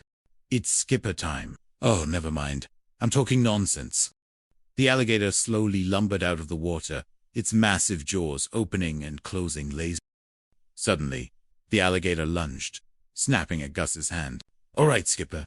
Skipper, now, you stand back. I'm going to answer to the United States Navy, and that's an order, Gus cried, wrestling with the reptile. Wait a minute. Eating an officer's a federal offense, you scaly scoundrel. Gus struggled, eventually falling over as the alligator snatched his peanut butter sandwich, taking a hefty chunk of it in one gulp. Chuckling Higgins, who had just arrived with Kelsel and the rest of the crew, quickly drew his pistol. All right, you little pipsqueak, now you're going to get it. Oh no, look! Skip! He's picked up Mr. Whiffle's gun! Gus exclaimed, horrified. The alligator, having devoured the sandwich, had indeed snatched Pipkin Whiffle's service pistol, which Gus had inadvertently left nearby. Bring it back to him, you scaly fiend, Kelsel commanded, cautiously approaching the alligator. Gus, relieved, asked, Skip, can we keep him as a mascot for the boat? A mascot for Torpedo Tube 73? Imagine the terror he'd strike into the hearts of our enemies. Mask, Kelsal repeated, completely again. Are you kidding? No, really. Skip, I ain't got a name for him. He looks like an old cousin of mine. We can call him Sydney. Sydney, the amphibious mascot. Sydney, can I keep Skip? Can I? Willie the Whale Wiggins pleaded, already forming an emotional bond. How about Skip? Gus said, looking at the creature. Don't do it, Sydney, Gus, Kelsel roared, realizing the mercenary thought process. Oh, that's what I like, Kelsel declared, looking at the alligator who was now calmly chewing on a piece of mangrove root. A nice, peaceful luau, and no one trying to take my money. Meanwhile, Commodore Buffington was pacing furiously through the very mangroves Kelsel had just vacated, muttering to himself. Lieutenant Elroy Phibbs trotted along behind him, still holding his notebook of serial numbers. Darn it, Buffington fumed. There's nobody here. Not a pickpocket in sight. Just the rustling of leaves and the buzzing of insects. Oh, good, sir. Now can I have my money back? The marked bills you stole from me? You'll get your money back at the court. Maybe it's just as well those pirates aren't here. Phibbs gulped. Buffington's better ideas usually involved elaborate schemes that ended in his own humiliation. Then when they pocket the money, wham, we've got 'em. It's brig time for Kelsel and his entire criminal enterprise. Sir, couldn't I keep one bill? Right in the middle of a well-worn path. Utterly delightful, sir. Well, stop giggling, Phibbs, and come on, boys, Boffington ordered, completely misinterpreting Phibbs's grimace. He marched triumphantly back towards his office, convinced his trap was inescapable. Hours later, Commander Kelsall and his crew returned to the Torpedo Tube 73 lair. They were boisterous and cheerful after their unauthorized shore leave. Well, that was a real blast. Skip, Gus Grumbles declared, wiping sweat from his brow. Wonderful. What an evening of illicit delights. All right, you play. Boys, Kelsall chuckled. Listen, let's get out of these party duds, because you never know when you know who will pay us a surprise visit. So, let's go for it. Meh. I'll tell you what, Nichols, Willie the Whale Wiggins said, addressing an imaginary intro. Well, I still don't know why we couldn't have brought Sidney back as a mascot. He was so charming. You can imagine. What are you going to do out there? He looks so lonely and well. All right. Okay, don't worry about it. He was already fantasizing about their future adventures. Suddenly, a familiar green snout poked through the doorway. What are you doing with a wallet? Gus snatched the wallet from Sidney's jaws. His eyes widened as he read the ID card inside. Captain Wallace Boffington. Oh, boy. Not you. Skip. Captain Boffington. He ate the captain. The entire crew gasped. Willie clutched his chest. Oh, boy. We've been in trouble before, but we'll never eat the captain. That's a whole new level of Whoa, Skipper. Kelsall stared at the wallet, then at the placid alligator. What? What are you talking about, Gus? Hey, what's all this about? What a terrible end to a truly irritating officer. Chuckle Higgins, however, caught the true implications.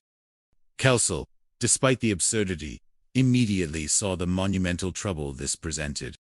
Willie was still distraught. Oh, the poor alligator eating the captain. Oh, he's liable to get in the chest. I'll get to my top. He began rummaging for his emergency get-out-of-trouble gear. Kelsall glared at his crew. Where did you guys put your clown act in?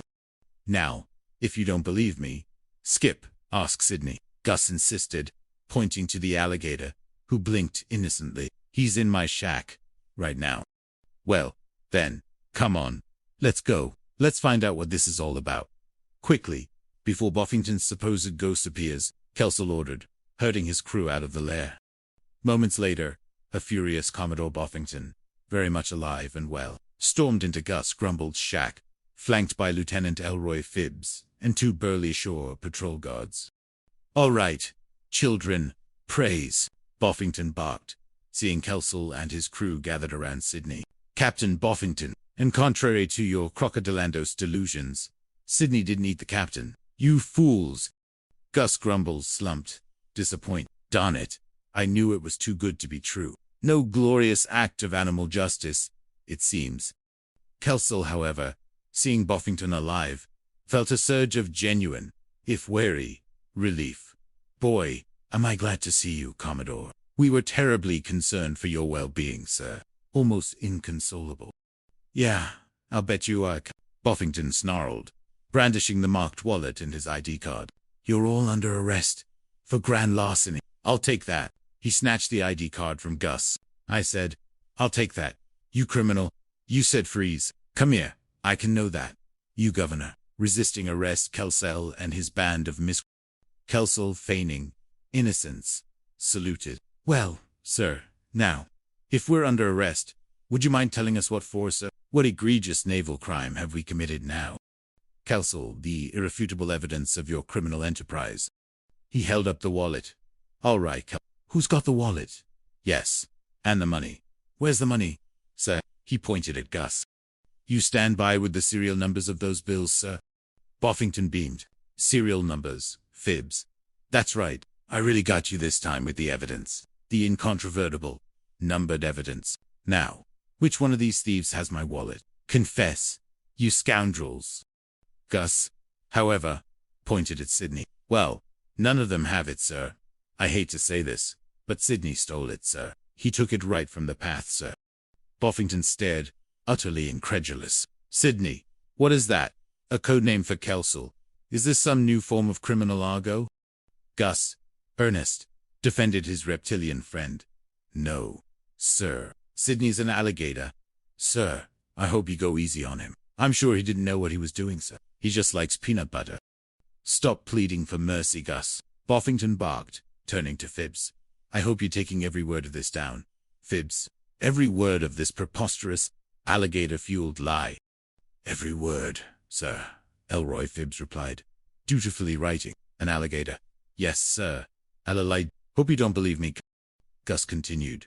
I've got him in my shack right now with your wallet, Commodore. And now look at him. That is, Kelso. You say you have an alligator in your shack right now with my wallet? Yes, sir.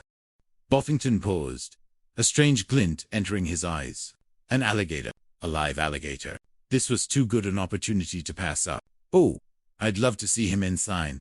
Love to see him. After you, Phibbs.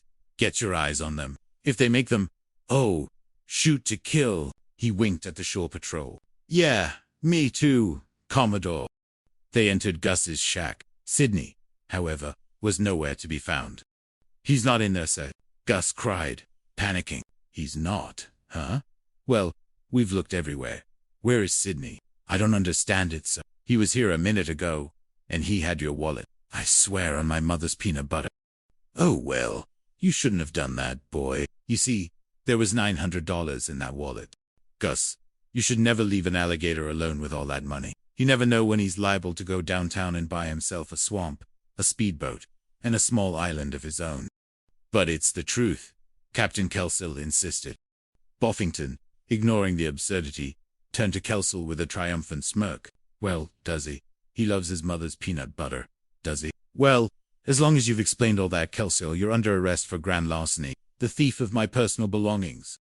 Oh, now look, Captain, Kelsill began to protest.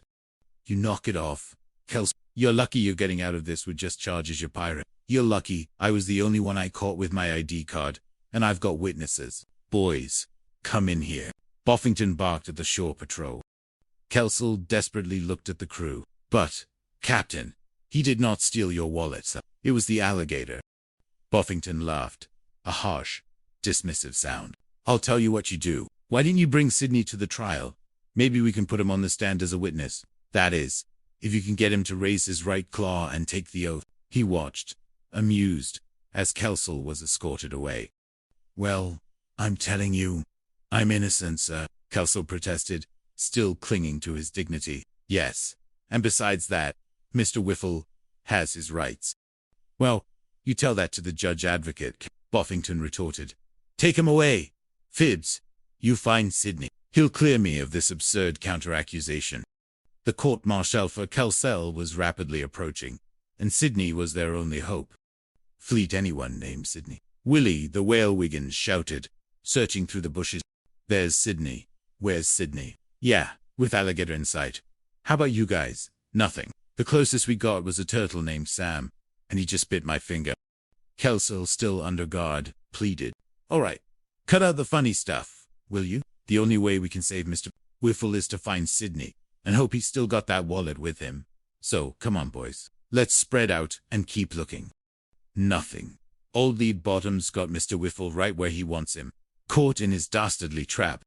Just as despair was about to set in, a triumphant yell pierced the humid air. Sidney. Hey, where'd he come from? Chuckle Higgins pointed to a thicket where Sidney the alligator was casually munching on a large, leafy branch. Gus gasped. Well, you've been hunting, you old fossil? What did you do with that wallet? You old? He stopped, realizing. Hey, I just saw the wallet in his mouth. Hey, he still got it. We're in luck. Skip, he hadn't bought a swamp after all. Kelsill's face lit up. Yeah, we're in luck. All right. Do I hear any volunteers to take that wallet out of the alligator's mouth? Step right up, brave sailors.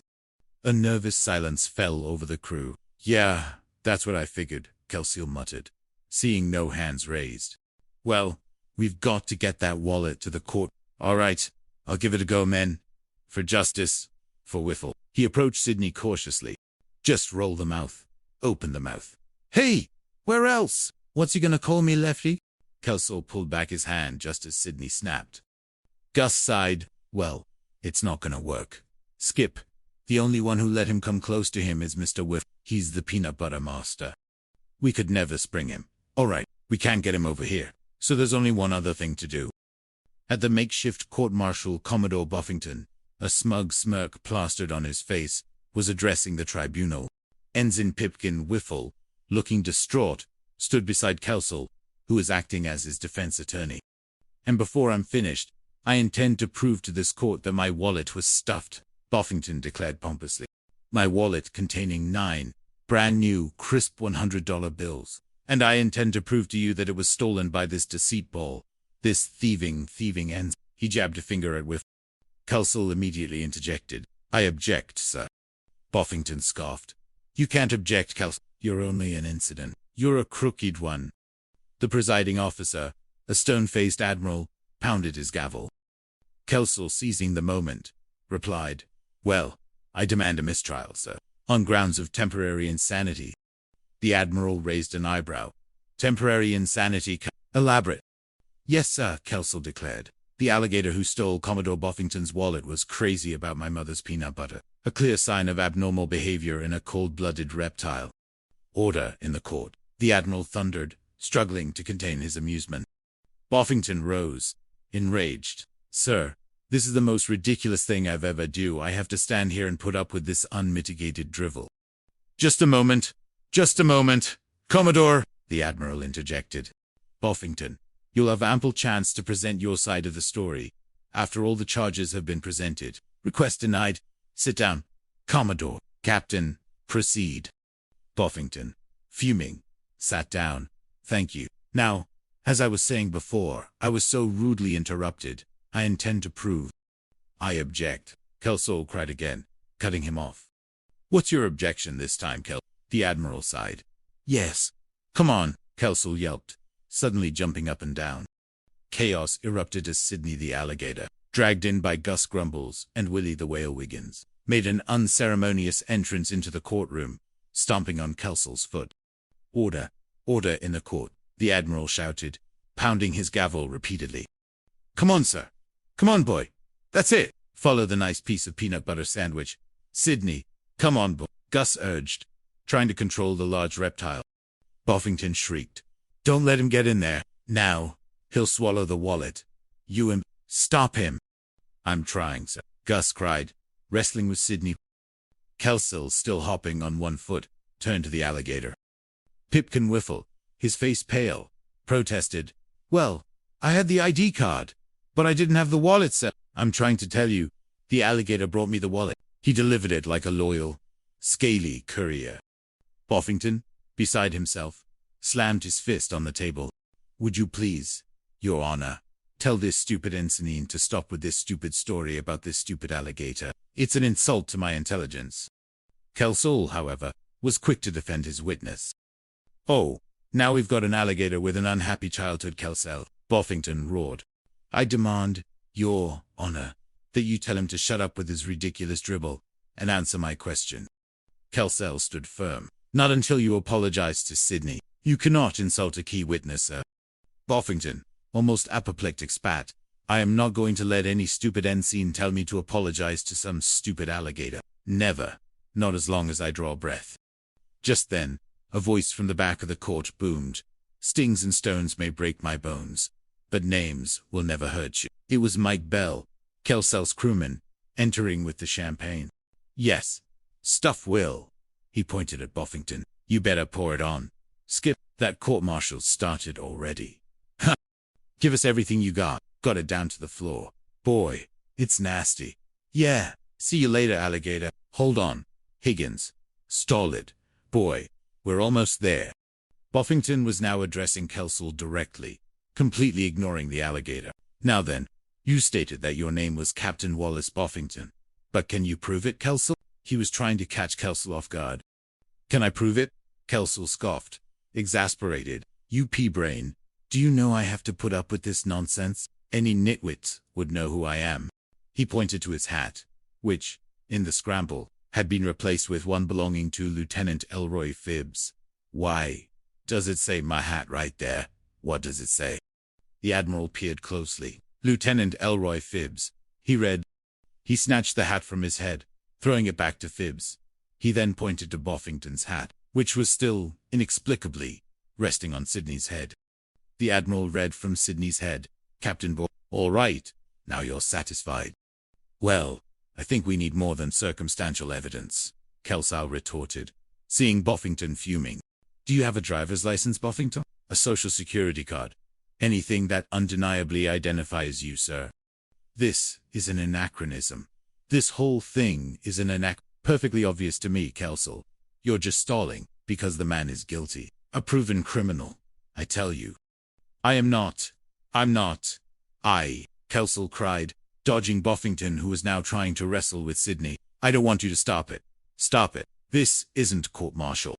The admiral, exasperated, slammed his gavel. That's the way, Mr. Whip. It's obvious that you have nothing further to contribute to this case, except the fanciful story that your defense is based upon an alligator that's a wallet retriever. I have no choice but to. Suddenly, the doors of the courtroom burst open, and Gus Grumbless and Chuckle Higgins, carrying the still-cum Sidney, rushed in.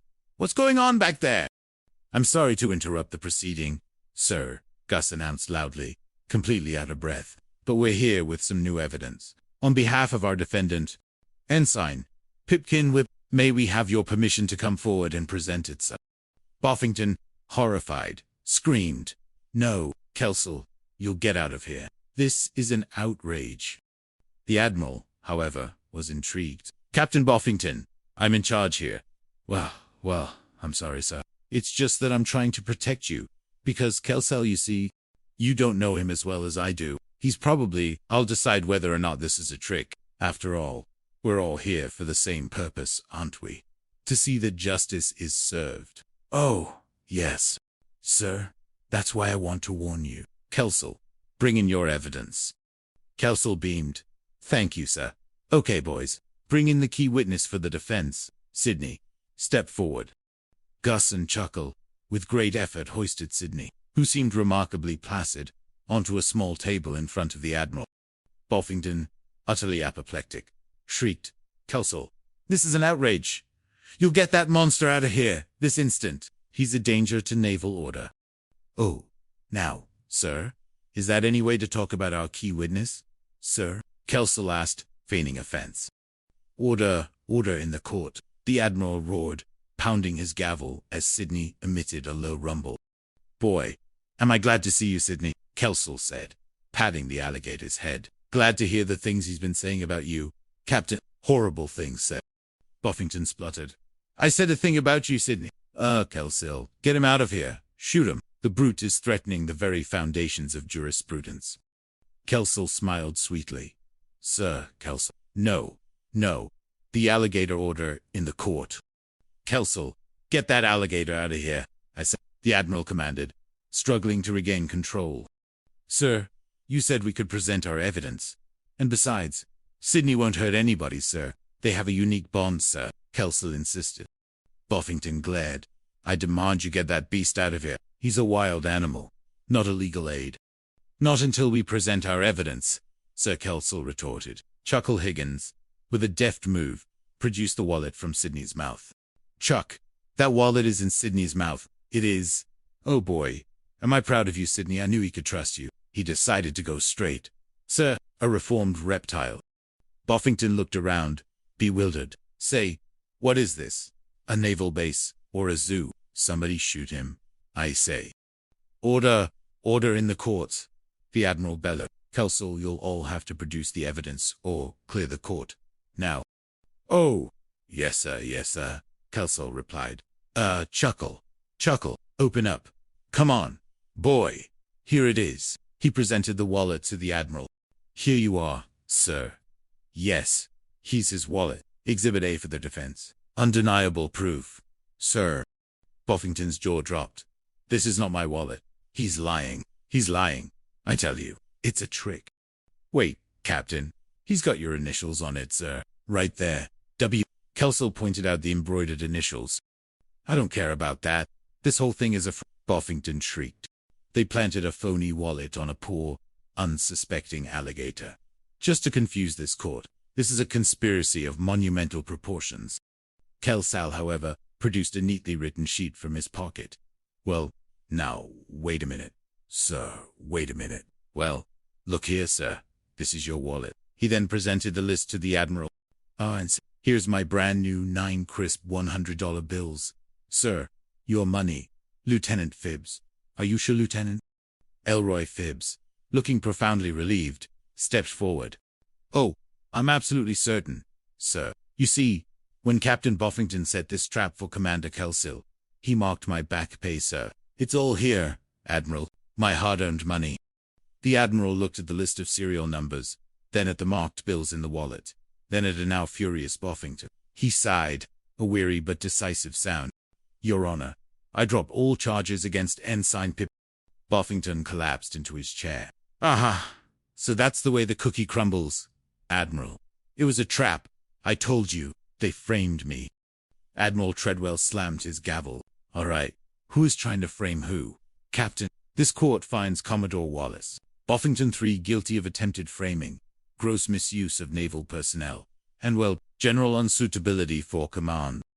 Kelsill stepped forward, a mischievous twinkle in his eye. Honor, sir. As lawyer for my own defense, I, the old defendant, charge the new defendant. Defenseless alligator. For shame, sir! For shame! Buffington roared. Come on, get on down. You might be Gus. You're not going to blame us, sir. After all, how would you like it to call it stupid? Kelsill grinned at Sidney. It's not stupid, sir. It's brilliant. Look at him. Give it to me now. Give a chance. Give a chance to party. Some terrible Uncle Dudley. You know this isn't bad booze, gentlemen. For domesticity, it's all right. He raised a glass of champagne, one of the bottles Gus had saved. Gentlemen, Kelsill declared, raising his voice above the murmurs in the courtroom. I give you now the man of the hour, the genius of the courtroom, that Clarence Darrow from Chagrin, Falls Our Own, Ensign Pipkin Legalizal Whiffle. The crew cheered, Gus handing him a glass. Oh, you've got the Mr. See those bottles? That's your champagne, sir. I've seen enough. Let's go. Wait a minute. Think I'm gonna hear us clean over the main side, dog. Golly. Wouldn't want all right. Chuckle. Let's get all this stuff on board. And I'm gonna report to Buffington. Report. Skip. Oh, we almost bagged that Nip PT boat. Look, was it our fault that Squirrel exploded just when we had him in range? Oh, dear. A few days later, back in the torpedo tube 73 lair, the mood was decidedly glum. Kelsill's crew, despite Pipkin Whiffle being cleared, seemed to have been struck by a bout of collective despondency. Well, look, boys, that's the breaks of the game, Kelsill said, trying to lift their spirit. Breaks. My bad luck all day, it seemed. Gus grumbled, losing that case. You, Skip, were supposed to have us on a victory spree. Pipkin Whiffle, though no longer facing a court-martial, was also dejected. What are you guys griping about? I was sitting on it when I went overboard. We were lucky to get back at all. Do you guys know what day it is? Skip, it's Friday the 13th. Oh, brother, no wonder everything went wrong. I knew we should have stayed in bed. Kelsill slammed his fist on the table. No way! You guys! Knock it off. Now, the first thing you know, you're going to be looking for ghosts in the rigging. Believe me. Friday the 13th is no different than any other day. Absolutely. And nobody with any sense believes that superstitious jumble of nonsense. So help me, Pipkin. Commodore Buffington, red-faced and furious, stood glaring at them.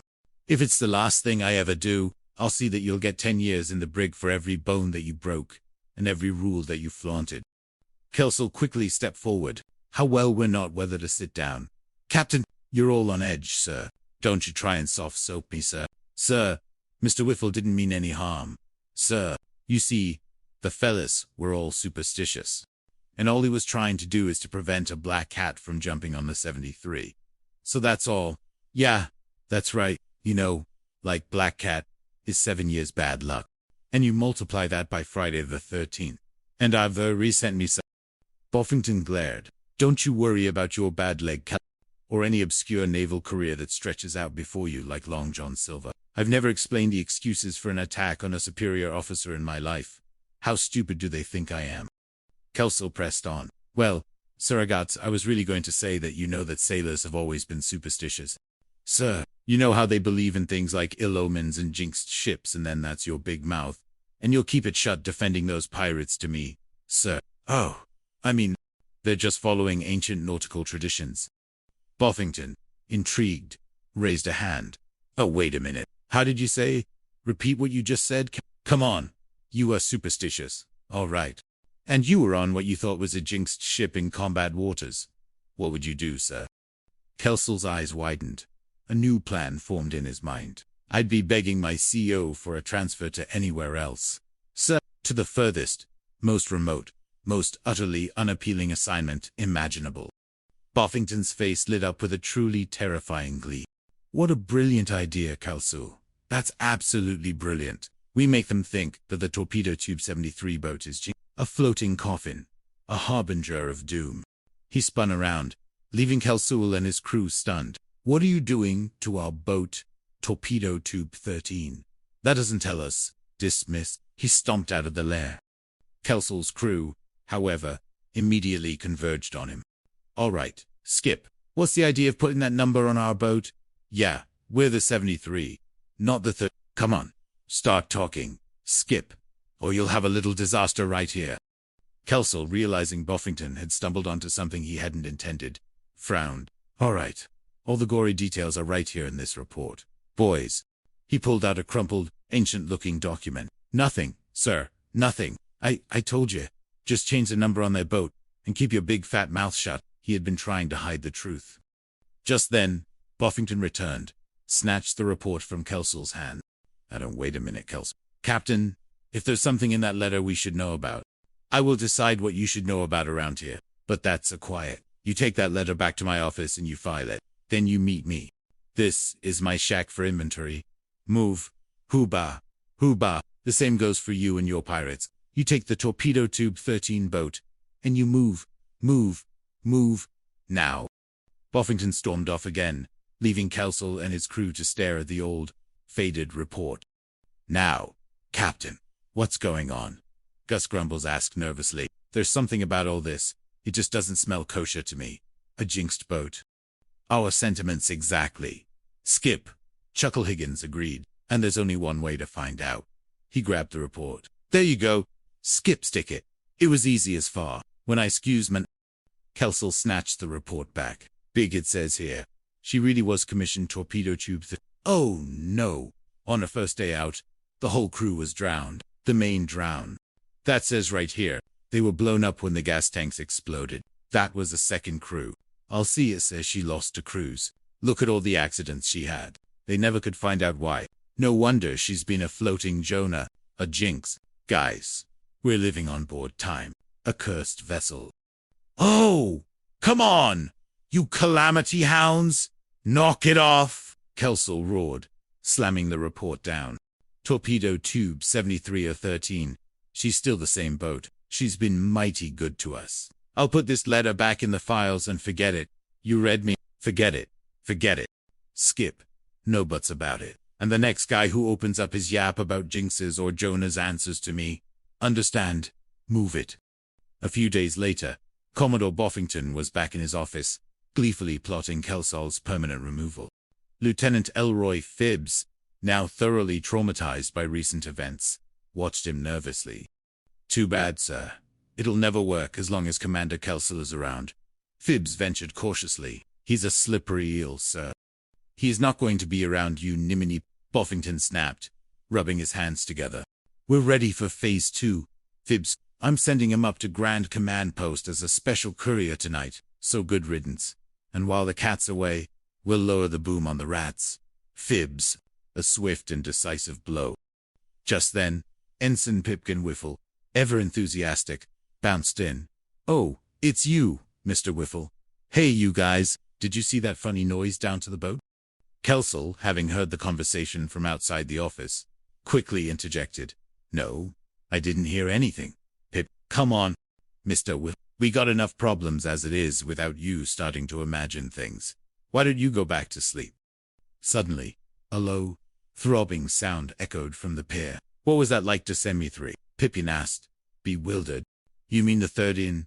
Skip. Oh, boy, what a time for the skipper to be away. There's no one on board, huh? Who started the engines? A ghost, perhaps. Kelsel exchanged worried glances with his crew. Well, I'm gonna find out. Pip, Maybe we all better find out. The light's here. They come, sir. I can hardly wait to see the expression on their faces when I pull the string. Buffington, hearing the commotion and assuming his trap was working, grinned. Get down and knit. Nobody pulls your string. The ghost has arrived. The boat moved on all by itself, like it was haunted or something. Only jinxed. She's a regular ghost ship. Ha! A cursed vessel. Kelsall, however, rallied his crew. I'm down, guys. We all know there's no such thing as Googled ghosts. Follow me. Boys, what could have started the engines in that gun? Gus Grumbles was already heading in the opposite direction. I don't know. I ain't hanging around to find out. Being fighting the nips is one thing. But this, we're not getting paid for this. It's beyond our pay. I calmed down, Gus. Kelsall ordered. We're supposed to be sailors. The United States Navy. Supposed to be brave and fearless. And above all, men. Sounded like it came from below. Pull yourself together. Willie, where did you think must have started those engines? A fire that got ya. Willie the whirlwiggin sculpt. Well, I told you guys. There's nothing to worry about. All it was, it's a little black. Good morning, sir. Sir, they've arrived. And by jig, they're afraid to even get on torpedo tube 30. This is my finest hour, sir. He was referring to the shore patrolmen, who'd been ordered to patrol the pier, but who were now terrified by the allegedly haunted boat. Buffington beamed, striding out of his office. We gotta work fast before Kelsall gets back from Grand Command Post. I've called you men over here to discuss your new patrol assignment. Starting tonight, you will sail the area between Kanaka tonight. Sir, on our boat. No. And the Mayflower, you know, of course. On your boat. What's the matter with your boat? Anything wrong with it? Anything wrong with it? He addressed a cowering patrolman, who pointed fearfully at the mysteriously running torpedo tube 30. Oh, well then. Starting tonight. Sir. Captain Buffington. Sir. An urgent message from Commander Kelsall to his crew. Sir. Elroy Phibbs burst onto the scene, waving a crumpled piece of paper. Blow-eyed. What? No. For speaking out against cheaters never prospering.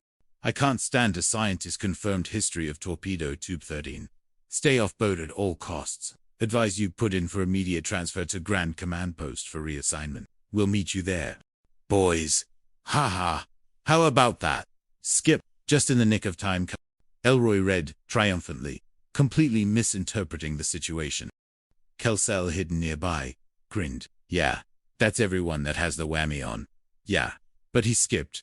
He came through. I know he wouldn't let us down. I bet he saw a lineup of new boats for us. The crew, suddenly emboldened by the message, confronted Buffington. In charge. I requested you draw transfers for our signatures. That's right.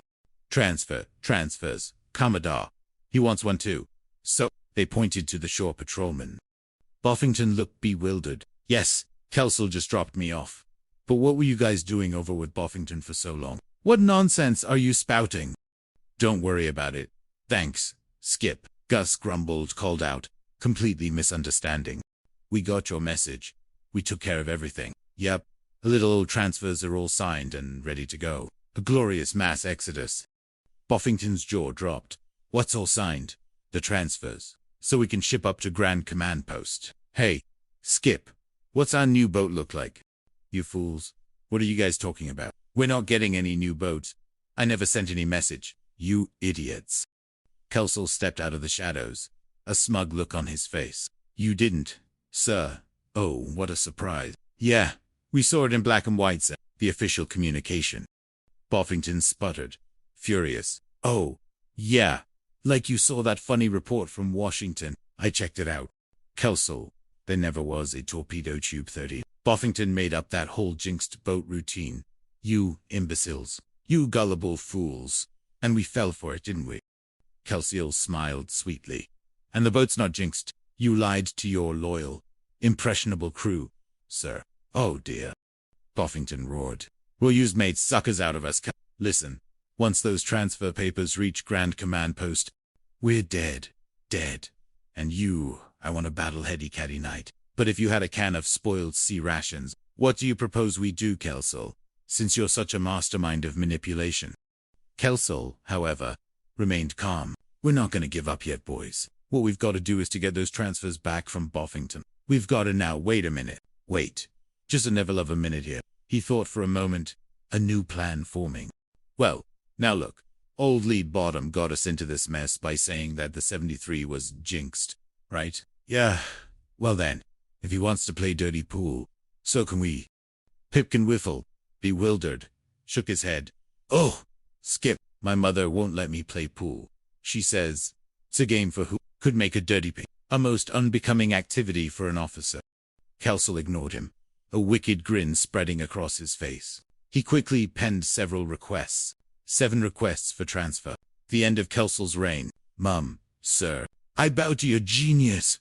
Commodore, let me lock them up to say, fingers off of these little treasures. They are not leaving my sight until that mail plane takes off tomorrow. Do you read me? They're not leaving my sight, sir. Boffington barked, tucking the transfer requests into his pocket with a triumphant sneer. Just then, a distraught Lieutenant Elroy Phibbs burst into the office. Sir, you'd better come quickly. The Torpedo Tube 13 boat is in trouble. Oh, they're under enemy attack. Sir, we just picked up a mayday from Commander Kelsall on the emergency combat frequency. He's in dire straits, sir. You don't think they suspected you were the one who started that whole jinxed boat rumor, do you? Back on the jinxed Torpedo Tube 30, the crew of Torpedo Tube 73 was engaged in a masterful piece of theatrical combat. Commander Kelsall, clutching his chest, feigned agony. Can't you get those engines started? We're going down, boys. Suddenly, Boffington's agitated voice crackled over the radio, filled with genuine panic. Kelsall, come back. I didn't mean it. I retract everything. Commander, everything. Quit, chuckle, Kelsall whispered, winking at Higgins. Utterly devastating piece of psychological warfare. Later that night, back in Commodore Boffington's office, Elroy Phibbs hovered over his superior, who was now genuinely looking unwell. There, sir. Now, do try to get some rest. Those pills should relax you. Phibbs cooed, adjusting a blanket. Oh, what's happening to my life? Eerie. Green lights flickered outside the window. We are, Captain. Boffington, his eyes wide with genuine terror, clutched at his throat. It's not possible. It's been my imagination. This next thing is ghosts. I need some lights. My flashlight. Look at my flashlight. Phibbs. It's gone. The phantoms have taken my light. His voice, amplified by a megaphone, was chillingly ethereal. I thought you were dead, you scoundrel. Your jinxed ship finally caught up to you. We're all dead. Oh, my God. Kelsall, this is real. Well, don't come near me. You're dead, too. I heard you died. Kelsall asked, his ghostly voice laced with mock offense. Boffington began to wail. All right, keep with me. Don't you hurt me. Come on, come on, come on. Can I get my gun? Phibbs, I need to shoot these ghastly apparitions. Hello there.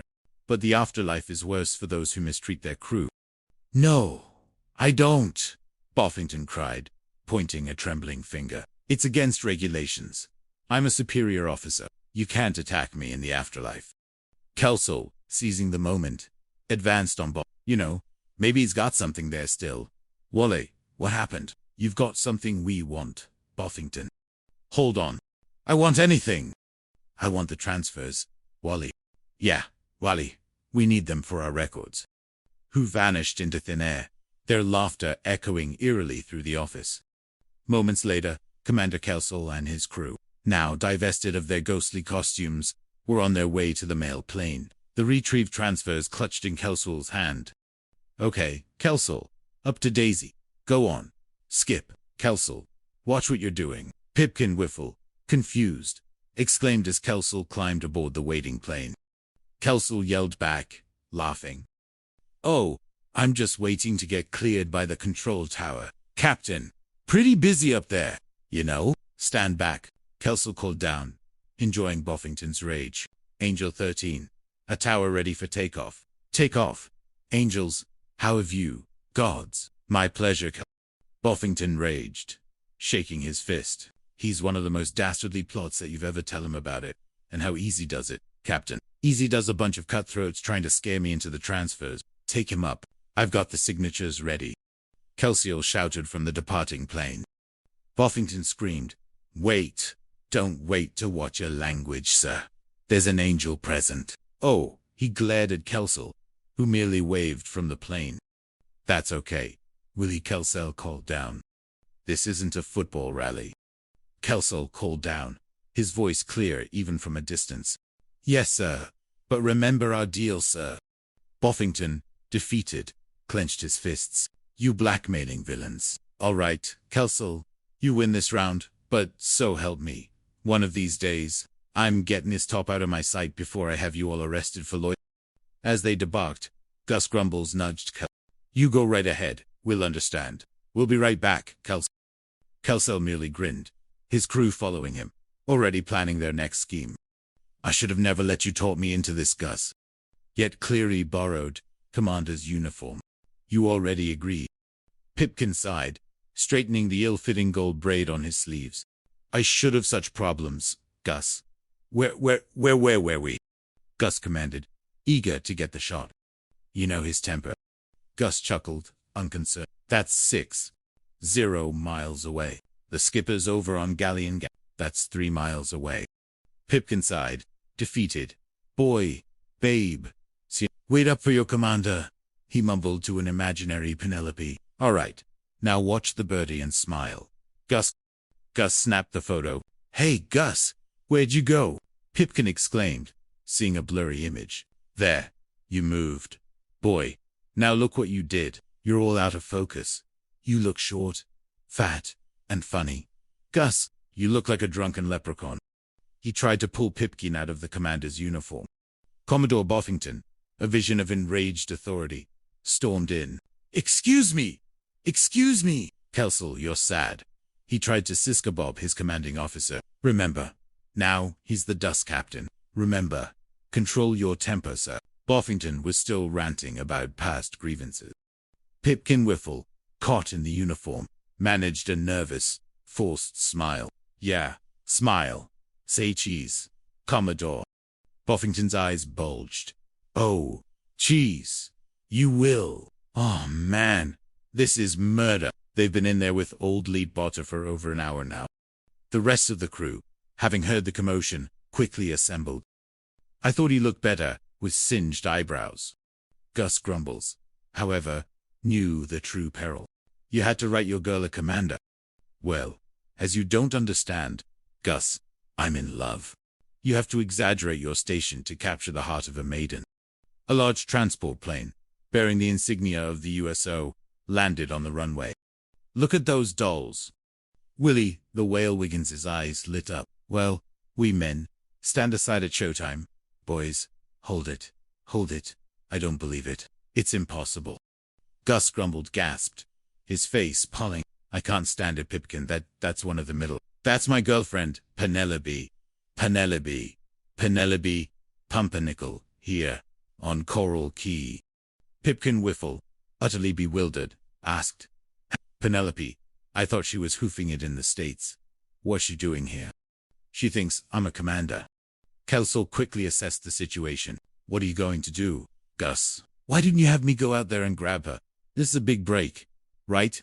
Wait a minute. I can't do it. She thinks I'm a lieutenant commander. Martha, are you in trouble? Willie looked at Gus. What are you going to do, Gus? I wonder if that guy lays one finger on her. I'll slug him. The audacity of a man daring to lay hands on Penelope. You see, Gus Pipkin Whiffle said, pointing. She sees you. You're dead, Gus. What happens when she asks for Commander Gus Grumbles, a man of distinction and authority? Kelsey quickly intervened. Look, guys, what we better do is go out there and cover him, Pipkin. Good idea. Come on, you guys. We have to intercept her. Don't run out of our seats, babe. This is a fascinating turn of events. Penelope Pumpernickel, a vibrant, energetic young woman, surveyed the makeshift stage on Coral Key Atoll. Chuckle Higgins, stepping forward nervously, replied, Why just wait there, lady? Well, we can talk, miss. What does everything mean? Did anything happen to Commander Gr- Please don't mention that name, miss. He gestured vaguely towards the sea. He's fine, except he's out on a secret mission, a highly classified operation, vital to the war effort. Penelope frowned. Where is he? When will he be back? Higgins. You never know with Commander Grumbles. You know who? Higgins stammered. He's always in action. Out there. Somewhere. He's a veritable whirlwind of naval derring-do. Just then, Rita, another showgirl, called out, Penelope, come on. We've got to report in. The show must go on. Okay, I'm coming, Rita, Penelope called back. She turned to Higgins. Is there any chance that he'll be back before we have to leave? Chuckle Higgins, thinking quickly, replied, yeah, maybe. That is, if he gets his quota of nips before lunch. If the tiger returns, we'll let you know. Miss, he's quite the efficient fighter. And I know, loose lips sink ships, and I sure don't want to sink Lester's. Thanks, fellas. Bye. She waved and walked away. You nut. Why did you write her and tell her you were an officer? Why don't you go after her and tell her you lied? Kelsall clapped Higgins on the back. Oh, you kidding. I'll never be able to show my face in Brooklyn again. Not if she knows the truth. Commander Lester grumbles. It has a certain ring to it, doesn't it? Boffington, meanwhile, still seething from Kelsall's escape with the transfers, burst into Kelsall's office. Kelsall, I want a word with you. That is, if your schedule isn't too full up with petty scams and Kelsall, still processing Gus's romantic deception, replied, Commander, whatever you say, Skip, but please, just call me Swabby. For today, I'm feeling particularly demoted. Boffington's eye twitched. Yeah, you should have heard what Boffington had called me. I'm going to have my mother write. Admiral Nimitz. She writes a very persuasive letter, I assure you. Kelsall looked at Boffington with genuine sympathy. All right, come on, let's go. Okay, I'll put Whiffle up to that. I know, he's trying to kill me. That's what he's trying to do, by driving me mad. Boffington, having finally tracked Kelsall down, launched into a fresh tirade. I don't know how long it takes to grow new eyebrows, Kelsall, but yours are singed to a crisp. I've got to get rid of that Kelsall before he said, just don't you ever knock. I was just brushing my teeth. Lieutenant Elroy Phibbs, looking profoundly nervous, popped his head into the office. Sir, I'm terribly sorry, but this is an urgent request from Commodore Norcross of the British Naval Base, over at Royal Archipelago Stronghold. Sir, most urgent, I assure you. Boffington, his curiosity momentarily outweighing his rage, snatched the, well, hold my toothbrush. Phibbs. How'd you like that? They wanted me to assign one of my officers to them for liaison work, as if I didn't have enough problems of my own. What else do we got? Phibbs consulted another message. Sir, this is a signal regarding that service show unit that just arrived. They're to be moved on to Helandia after they perform here. And we're supposed to see that. Boffington's eyes suddenly gleamed. A sinister, yet utterly brilliant, idea struck him. Wait a minute. That's it, of course. That's the way to get rid of Kelsall permanently. Phibbs, confused, asked, ship him out with a service show, sir. He's not musically inclined at all. Sing or dance. Young Num. Boffington roared, delighted. The British want a liaison officer. I'll assign them one, permanently. A charming, charismatic, utterly indispensable American officer. What say you? Kelsall, overhearing, felt a shiver down his spine. Phibbs, however, completely missed the underlying malice. Well, that's just brilliant, sir. Knock it off. Knock it off. Stop gawking at me. Get me the British base at Royal Archipelago Stronghold on the scramble phone. Phibbs, go. Phibbs, beaming, hurried off. Boffington, with a touch of theatrical flair, ran a hand over his eyebrows. Sir, if I may say so, I think you did an excellent job with your eyebrows, Commodore. They convey a certain grizzled authority, sir. Okay.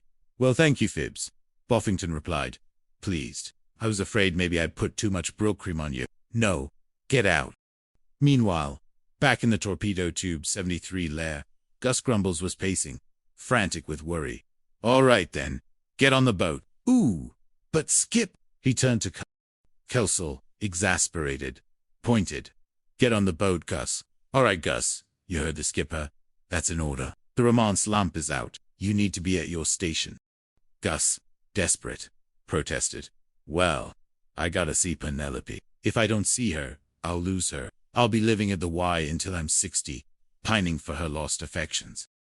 Kelsall rolled his eyes. If you don't get on that boat, Gus, you won't live to be 60. This is a direct order, and Buffington is not in a joking mood. Penelope, even if I have to swim the entire Pacific.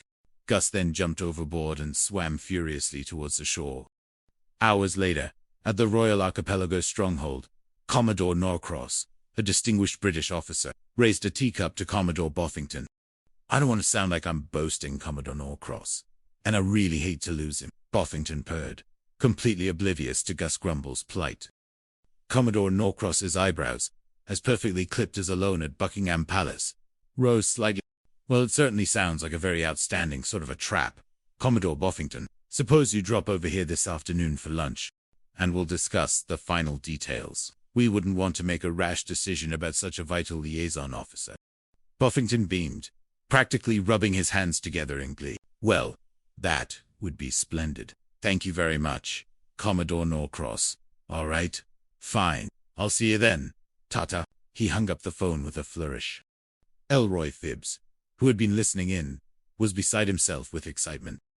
Yep, Buffington confirmed, preening. Skip. You gotta do something about Gus Grumble, sir. Just look at him. We've never seen him so long. He's positively Kelsell, who had heard the British conversation from Buffington's radio, replied grimly, No, wait just a minute, you guys. Look, Gus brought this on himself. And as far as I'm concerned, he can. Well, Kelsell paused, hearing the ship-to-shore phone ring. Gus, still soaking wet, burst into the lair. Ha! It's Penelope! Let me talk to her, please! If I can't see her, please, I beg of you, Commander. It's vital to my mental health. Kelsell, sighing, relented. I'll tell her. I'm between missions. I'm just on my way out the door. Please, Gus. I told you that, Kelsell muttered, then quickly amended. All right, Gus, but make it short. Buffington will be watching, I'm sure. Thank you, sir. Just kidding. If you make me so happy, I think I could try and sing for you. Gus grabbed the receiver, his voice brimming with false bravado, sank to nip subs, blasted a nip destroyer, and downed 3 zeros. Oh, just another day of the office. My love, he laughed, a little too loudly. Well, Sniffy Wookums loves little pussycat, oh brother. He whispered his pet names for her. Kelsell rolled his eyes, utterly disgusted. Well, I can't. Please, dear, don't cry, Penelope.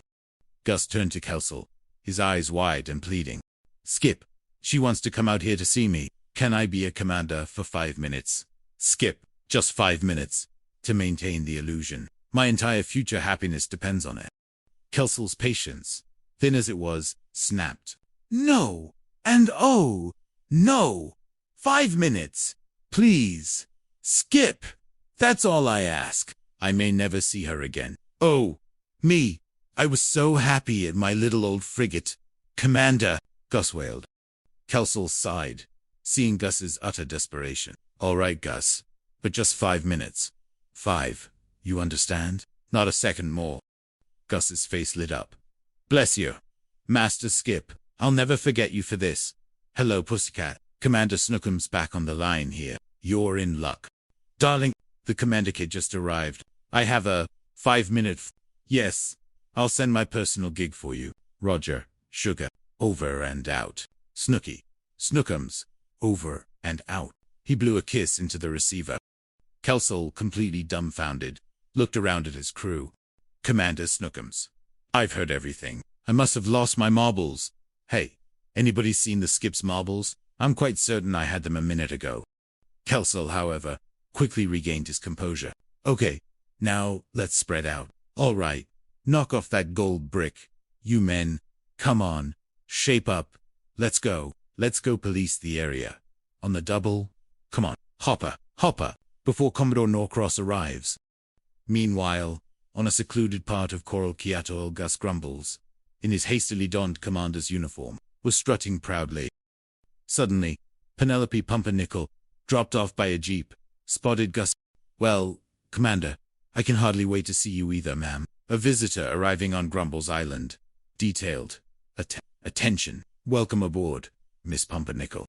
Kelsell and his crew, observing from a distance, exchanged worried glances. Gus, ever the actor, waved his men into formation. Oh, here comes our commander now. Detailed, present, arms! Penelope. As you were, men. Gus barked, trying to sound authoritative. Straighten up that line.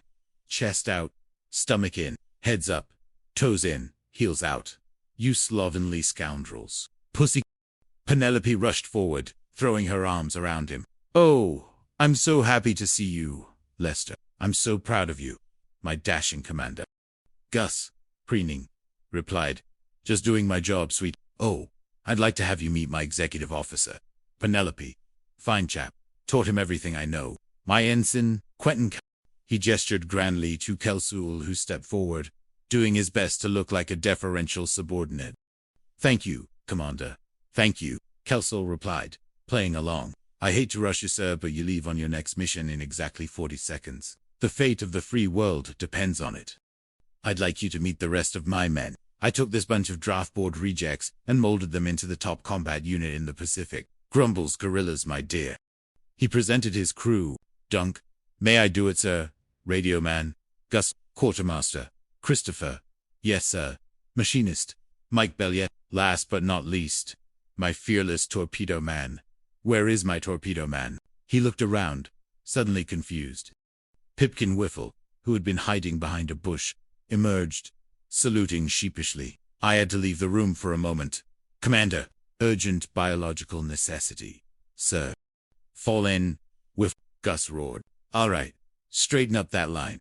Chest out, stomach in. All right, men. That's enough. Fall out. Ensign. You dare order these men to fall out after I order them to fall in. Kelsul, realizing Gus was about to blow his cover, quickly stepped in. Oh, excuse me, Commander, but I was doing this for your own good. I don't want you to miss your mission, sir. After all, we do want to keep your brilliant record intact, sir. Gus Grumbles paused, momentarily forgetting his indignation. Gus then turned to Penelope, putting on his most heroic expression. Well, baby, it's going to have to be duty calls, my dear. Oh, Lester, Penelope wailed, clinging to him. Oh, sweetheart, you simply must return safely. All right, men, about face, Kelsil commanded, trying to provide a distraction. He kissed Penelope passionately, a cinematic embrace for the benefit of his men. Just then, Commodore Norcross, the British officer, and his aide, Lieutenant Crider, arrived on the scene, having been discreetly observing Gus's grandstanding performance from a distance. Commodore Norcross raised an eyebrow. I still don't understand. Commodore, why didn't we check in with Captain Buffington when we arrived on Korokia? Lieutenant Crider, a stiff-lipped aide, replied. Little strategic plan, sir. You know all the praise if Buffington's been piling on this Kelsil fella. Well, don't you smell a little bit of stale kipper there, sir? A rather fishy aroma, wouldn't you say? He did seem overly enthusiastic, sir, Norcross mused. Precisely. So I decided to visit Kelsall in his natural habitat. There's a fella for myself. In that way, I won't be buying a pig in a poke. What? A sound strategic move, if I do say so myself. Good thinking, sir, Crider agreed. Gus, having concluded his dramatic farewell, turned to Penelope. Farewell, my darling. Duty calls and I must obey. Take good care of yourself, my dear. Listen, don't take any unnecessary chances. Penelope, wiping a tear from her eye, replied, Don't worry about a thing, pussycat. It's just another death-defying mission. Oh, Lester, come back to me. Gus, still playing the part, waved heroically. Yes. Well, goodbye, Miss Pumpernickel. All right, Kirsty, take her out. We've got to be shoving off, sir. Goodbye, dear. Penelope waved back. Kelsell and his crew watched Penelope depart, breathing a sigh of relief. All right, but I find time. Skip, we got away with it. Yeah, we've got a ring, Kelsell said to Gus, still playing along. Suddenly, Chuckle Higgins cried out, Holy, jump in! Look what's coming. Skip, give me the jacket, quick. It's the Commodore, Commodore Norcross. Holy Toledo. Boy, that's where I wish I were now. In Toledo, far from this double-crossing mess. The boy in the dark, Gus hissed. We're coming aboard, Gus! Oh, no. We're trapped. It's too late. Hold it. Hold it. Turn and cut, Kelsell quickly barked orders. Commodore Norcross and his aide approached the group. Kelsell, are you there? Norcross asked, his gaze falling upon Kelsel, who stood in the midst of his crew, trying to look dignified. Yes, sir. Commander Kelsel here, sir. Kelsel snapped to attention. I wasn't talking to you, Ensign, Norcross retorted, his eyes falling on Gus Grumbles, in his ill-fitting commander's uniform. I didn't say anything, Gus mumbled, quickly trying to look like a simple seaman. Who gave you permission to speak? Sailor, Norcross demanded, back in the ranks. Grumble. Yes, sir, Gus replied, utterly deflated. Lieutenant Kreider interjected. I believe the Commodore was addressing you, Commander. He mistook your ensign for you. Kelsel, now realizing the gravity of the situation, offered shore. Of course, sir. My mind was 1,000 miles away, plotting a torpedo run at the war. Commander Skipper of the 73. At your service, Commodore Norcross. This is my aide, Lieutenant Kreider. How do you do? Charmed, I'm sure. He shook Kreider's hand. We've got 10 seconds and 0 hours, sir. We've got to shove off. Pipkin Whiffle, in his actual uniform, announced nervously. Right you are, Ensign, Kelsel snapped, playing the part. If you'll excuse us, Commodore, we're in the midst of a mission, so it's very nice meeting you, chaps, and we've got to hop to it. Let's go, men, hop to it. Just a minute, Kelsel Norcross said, his voice firm. You can do me a favor. I'd like to see how your American PT boats operate.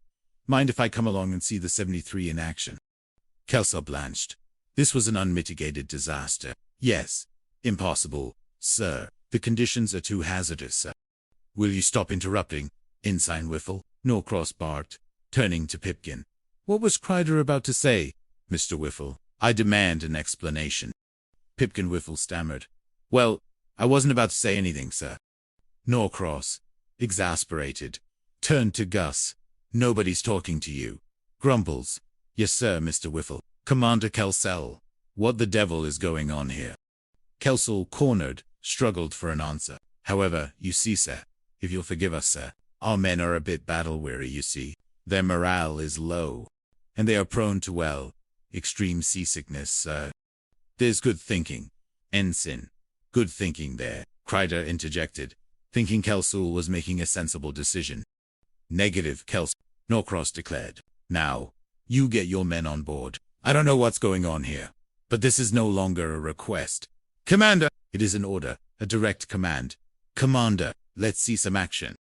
Kelsel, seeing he had no choice, sighed in defeat. Well, as long as you put it that way. Commodore, right men, battle stations. Let's move on, after you, Commodore, to the glory of battle.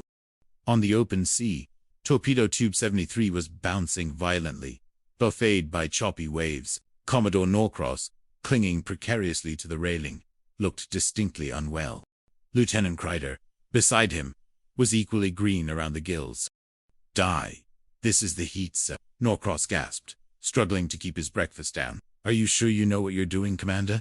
I mean, we've been circling these same islands for the last hour. My compass is telling me we've been going in circles, Kelsel, at the helm, replied with a straight face.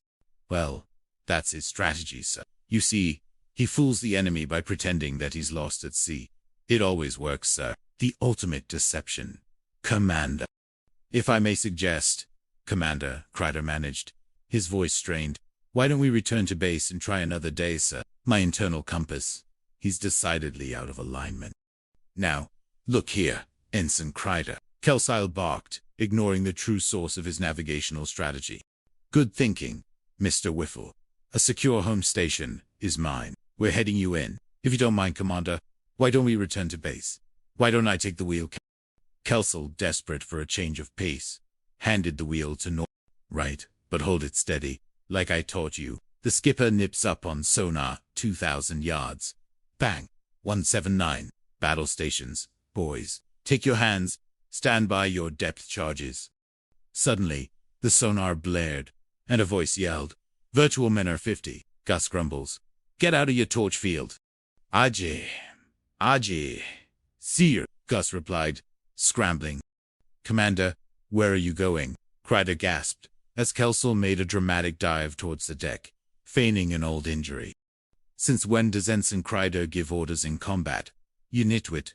Norcross snapped. You're in command here, Kelsel, sir. Kelsel, clutching his leg, groaned. Yes, sir. That's right. All right. Get on us, torpedo sailor. You heard him. Like you said, men, don't you think you'd better go below, skipper?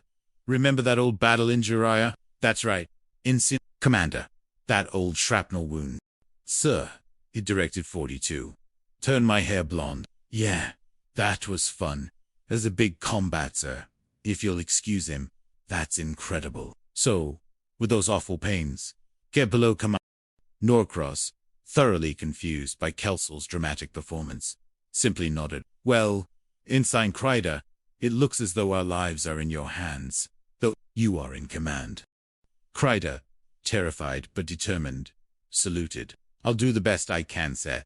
Give a blast on those 50s. Friend, are you ready on those torpedoes, boys? Willie the Whale Wiggins, who had snuck back on board, piped up. Yeah, ready on those torpedoes. Who's me? Where do you have a torpedo? Willie, Gus Grumbles asked, confused. Kreider ignored him. Stand by. Fire one. Fire one. Boys! Well, which one? Well, fire one, I say. There was a massive explosion, as Torpedo Tube 73 somehow managed to launch a torpedo. Norcross, wiping spray from his face, exclaimed, Ball! Smashing! Yes, and simply smashing. Thank heavens that somebody on this boat knows what they're doing. Remarkable target practice, and... Oh, thank you, sir, Kelsel said, popping up from below deck, looking miraculously recovered. Good show. Grumbles, yeah, great work. Men, we did it again. You weren't even on deck. Ah, sorry you missed it, Commander. The excitement of battle, you know. Yes, sir, Kreider replied. Hi, men. We're heading home, Commander. Yeah, like the answer says. Commander, Kelsel grinned. Take him in. Ah, there, my boys. I fail to understand this. Commander Norcross, your record is so outstanding. What on earth happened to you out there? You seemed quite out of sorts. Norcross sighed, utterly defeated. Well, you know how it is. Kelsel, sir, some days you have it, some days you don't. And today, I decidedly did not have it. Yes, well, you certainly didn't have it today, Kelsel agreed, barely containing his emotion. Looks as though our suspicions about this fellow Boffington are right. Commander, he has questionable judgment, indeed. Captain Boffington, sir, Kreider asked, puzzled. Yes, he tried to talk us into taking this Kelso blighter on as our liaison, Kreider, Norcross explained, visibly irate. And he wanted to have him transferred to us permanently. He said he was a paragon of all naval virtues. Kelsel gasped, feigning outrage. Oh, he did? Boy, is that, yeah? Those are my feelings, exactly, Commodore. An utter travesty of justice. Just then, Chucker Higgins, ever vigilant, cried. I say, that looks like Captain Boffington coming now, sir. Captain Nice to have you both. Kelsal ordered, herding his crew into the PT boat, eager to escape. Commodore Norcross turned to his aide. You know, Kreider, sometimes I wonder why Churchill was so anxious to have them on our side. Their antics are quite baffling. Just then, Boffington, red-faced and triumphant, stormed onto the pier. Cow, Commodore, you've pulled a little fast one on me, didn't you? Didn't you? I didn't show up for lunch, and you conducted your assessment behind my back.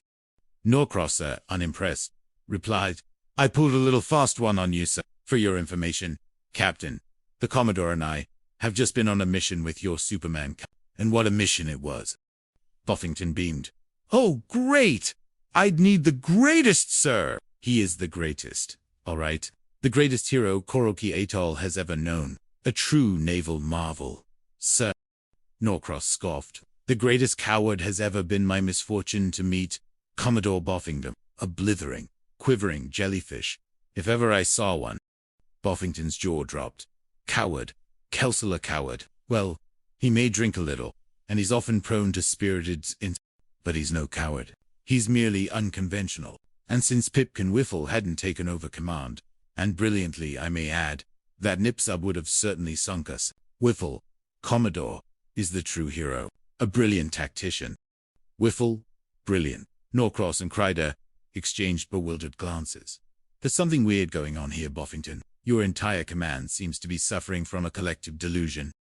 Boffington, enraged by the unexpected turn of events, screamed after the departing PT boat, Kelsel, you'll hold a 73-hour habitat with you, and a brilliant Pipkin will.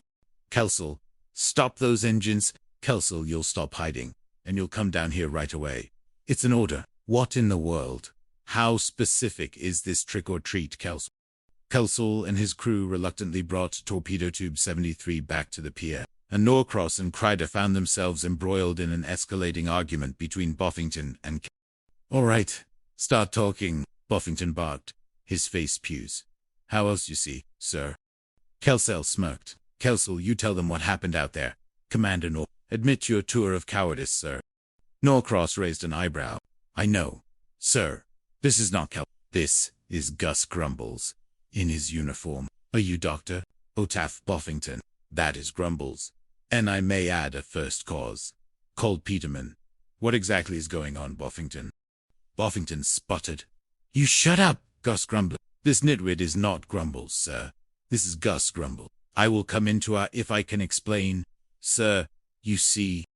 Norcross cut him off. One moment, Mr. Whiff. I'm discussing this with your commanding officer, Boffington. This is not Mr. Whiffle. This is Ensign Pipkin Whiff. Is there something wrong with your eyes? Captain Grumbles is no ensign. Mr. Whiffle is the ensign. Oh, this is utter chaos. Boffington, his head swimming, tried to explain. No. See, you've got it all wrong. You see, Gus Grumbles here is Pipkin Whiffle, and then Pipkin Whiffle is Kelsel. It's a very complicated system of identity exchange, sir, all to confuse the enemy. Norcross stared at the three men, utterly bewildered. Captain Boffington, are you well? Are you experiencing a sudden resurgence of those delusions we heard about? Boffington threw his hands up in despair. I'm well. You know.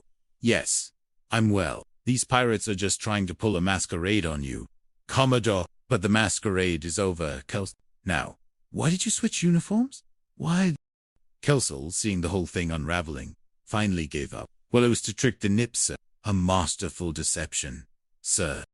Boffington immediately corrected him, inadvertently revealing his own earlier plot. Trick the nips?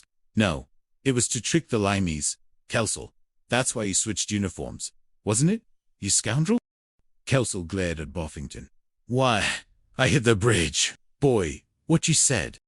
Oh, shut up, Gus Grumbles. I'm with. How have you been, Pip? Kelsel yelled, hopelessly confused by the various assumed identities. Commodore Norcross, completely flabbergasted, simply threw up his hands. I do not know what's going on here, but I do know that I've had enough. Come on, Kreider. These Americans are as nutty as a barge load of fruitcakes. We're leaving this asylum at once. He turned to depart. Kelsel, however, seeing Boffington gloating, desperately called after Hold on a minute, Commodore Norcross. Now, please. Kelsel is a very fine officer. If you'll just take him with you, you'll pay him. Yes, sir. We'll even pay his salary. Norcross looked at Kelsel, then back at Boffington. Well, if you'll please, sir, you've got to take me there, Commodore. He's really a very fine officer. He merely has a unique command style, sir. Norcross sighed, utterly fed up. Just forget it. Forget we ever brought up this subject. Boffington. Good day and goodbye to you, Captain, if you really are, Captain Boffington, seeing his chance to offload Kelso vanishing, cried, Oh, yes, sir, Kelso. Tell her, I'm Captain Boffington, a genuine, bona fide Commodore. Kelso merely shook his head. Boffington then turned to Norcross, practically begging. Sir, I'll throw in waterproofers, watch us. Chocolate bars. Sir, come on, sir. Say it's me. Say, I'm genuine. For heaven's sake. Norcross merely rolled his eyes, utterly repulsed. Who's Kelsel here? I'll get Kelsey or myself. Then Norcross and Kreider beat a hasty retreat, leaving Boffington in a fit of rage and Kelsel barely able to contain his laughter. Commander Kelsel looked at his exhausted crew, scattered around the Torpedo Tube 73 lair. They were stationed at Port Periwinkle, a bustling supply port in New Caledonia, awaiting Kelsel's return from a tedious conference. Commander, give me a hand. Here, Gus Grumbles called out, struggling with a particularly heavy crate of canned peat. Oh, sure, Gus. Come on, help me. All right, boys. Let's pull about whoever they are. What's all the griping about here, Gus? Kelso replied, equally tired from his diplomatic duties. Are you kidding? Skip. You know darn well, Gus grumbled. Here we are in New Caledonia, a veritable paradise of shore leave possibilities, and we can't budge off this boat. We're under strict confinement. Kelso sighed, recalling Buffington's stringent orders. Now you 8 balls know the exact and specific orders we got from Commodore Buffington while I am at the conference. All enlisted crew members will absolutely and positively be restricted to the confines of this boat. No shore leave. No shenanigans. Chuckle Higgins, however, pointed out, and when we get exact and specific orders from Commodore Buffington, what do? Skip. We ignore them. That's what we do. All hands. For ours liberty. Gus, go on. Enjoy yourselves. Here we have it, Gus beamed. Here, all relaxed and shut. What old lead bottom doesn't know won't hurt him. He raced off the boat, followed by the rest of the crew, eager for some forbidden recreation. Kelso called after them, resigned. Hey, you 8 balls. Don't forget, you've been back here by 13 o'clock and sober, and no trouble. You understand? Here we come, Alistair, Gus shouted, referring to his imaginary shore leave conquests. Yeah, and stay out of trouble, too. Hey, Chuckle, hang on, boy, hang on. Easy to see. I'll get you out, Gus yelled, as Chuckle Higgins was already halfway up a coconut tree, having imbibed too freely. Don't worry about me, Skip. Just stop by the library and tell them I'll be a little late for my return of the ancient nautical texts, Chuckle called back, laughing. Meanwhile, back at Coral, Commodore Buffington was once again addressing Lieutenant Elroy Phibbs, beaming with some... Ooh, I tell you, Wally, someday, some lovely day, Commodore Buffington, Phibbs toasted, a sycophantic grin plastered on his face. Here's to graduation, sir. Oh, sir, you've done it. You've finally made Rear Admiral, sir. I'm so happy for you, sir. Buffington, however, waved his hand dismissively. He must be Admiral Rogers. He's always dropping them. What do you want? Phibbs? What do you mean questioning in here like that on me? Don't you ever knock? You some kind of a peeping Tom or something? What do you want? What is it? Why? Phibbs, startled by the outburst, quickly consulted a new message. I'm sorry, sir, but this is a signal from Complete, sir. The weekly transport plane from New Caledonia has been grounded. So, and they want us to send one of our boats over to pick up the base payroll. A substantial amount of money, sir. Buffington's eyes widened. Oh, they do. Do they? What do they think I am running? They're some sort of a South Seas Wells Fargo. I can't spare a boat from combat duty patrol. It's an outrage. Phibbs, ever the unwitting harbinger of Buffington's convoluted schemes, chimed in. Sir, I realize that, but I thought since the Torpedo Tube 73 boat is in New Caledonia anyway, that they could just go over and pick up. Buffington's eyes gleamed. He'd found a way to not only solve the payroll problem, but also to finally get rid of Kelso and his troublesome crew. Have you flipped, Phibbs? Do you think that I would entrust an entire base payroll with that bunch of thieves? Those pilfering scoundrels? Phibbs looked genuinely horrified. Sir, I know they're thieves, but hijacking a Navy payroll? Oh, sir, do you really think they'd dare? The very thought is utterly audacious. Buffington smirked. Dare. Phibbs, dare. What a starving man eat if you locked him in a candy factory all night, with 62,000 chocolate-covered bonbons. Phibbs, they would devour it whole. I am not going to let that bunch of money-hungry vultures get near the base payroll. If you think I am, then you're rude. Oh, you're right. Phibbs, I answer. Oh, yes, this is beautiful. Phibbs, beautiful, beautiful. What a way to get rid of Kelso and his mob forever. A stroke of pure, unadulterated genius. Phibbs, seeing the malevolent glint in Buffington's eye, finally understood. Sir, you mean actually let them steal the base payroll? And suffer the consequences of their greed? Unhung, Buffington confirmed, practically dancing with glee. It's only going to be a paltry 62. What's that to the Navy? Phibbs? A mere, and in exchange, they're rid of Oh, that's a bargain. A truly remarkable cost-effective solution. Phibbs, impressed, despite himself, exclaimed, Sir, that's ingenious. Absolutely ingenious. And I must say, sir, Anyone who is such a brilliant strategist as yourself deserves to wear the... He pointed to Buffington's shoulder. Let me help you, sir. Shut up, Fibs, and stop apple polishing me. Get out of here. Get the torpedo. Tube 73, boat on the phone. Buffington, preening, mumbled. Rear Admiral, take Kelsall out of the way, and I may be Chief of Staff one of these days. The entire Pacific will tremble before my tactical acumen. Fibs, hearing a noise from behind the door, pushed his head in. I thought you'd want me to put this in your fire, sir. Buffington exploded. Oh, I can put you in my fire under it and my nitwit. Fibs, get out of here. Out! Out! Out! Meanwhile, Kelsall was enjoying a rare moment of peace on torpedo tube 73. Suddenly, the radio crackled. 8073 from the base. 8073 from the base.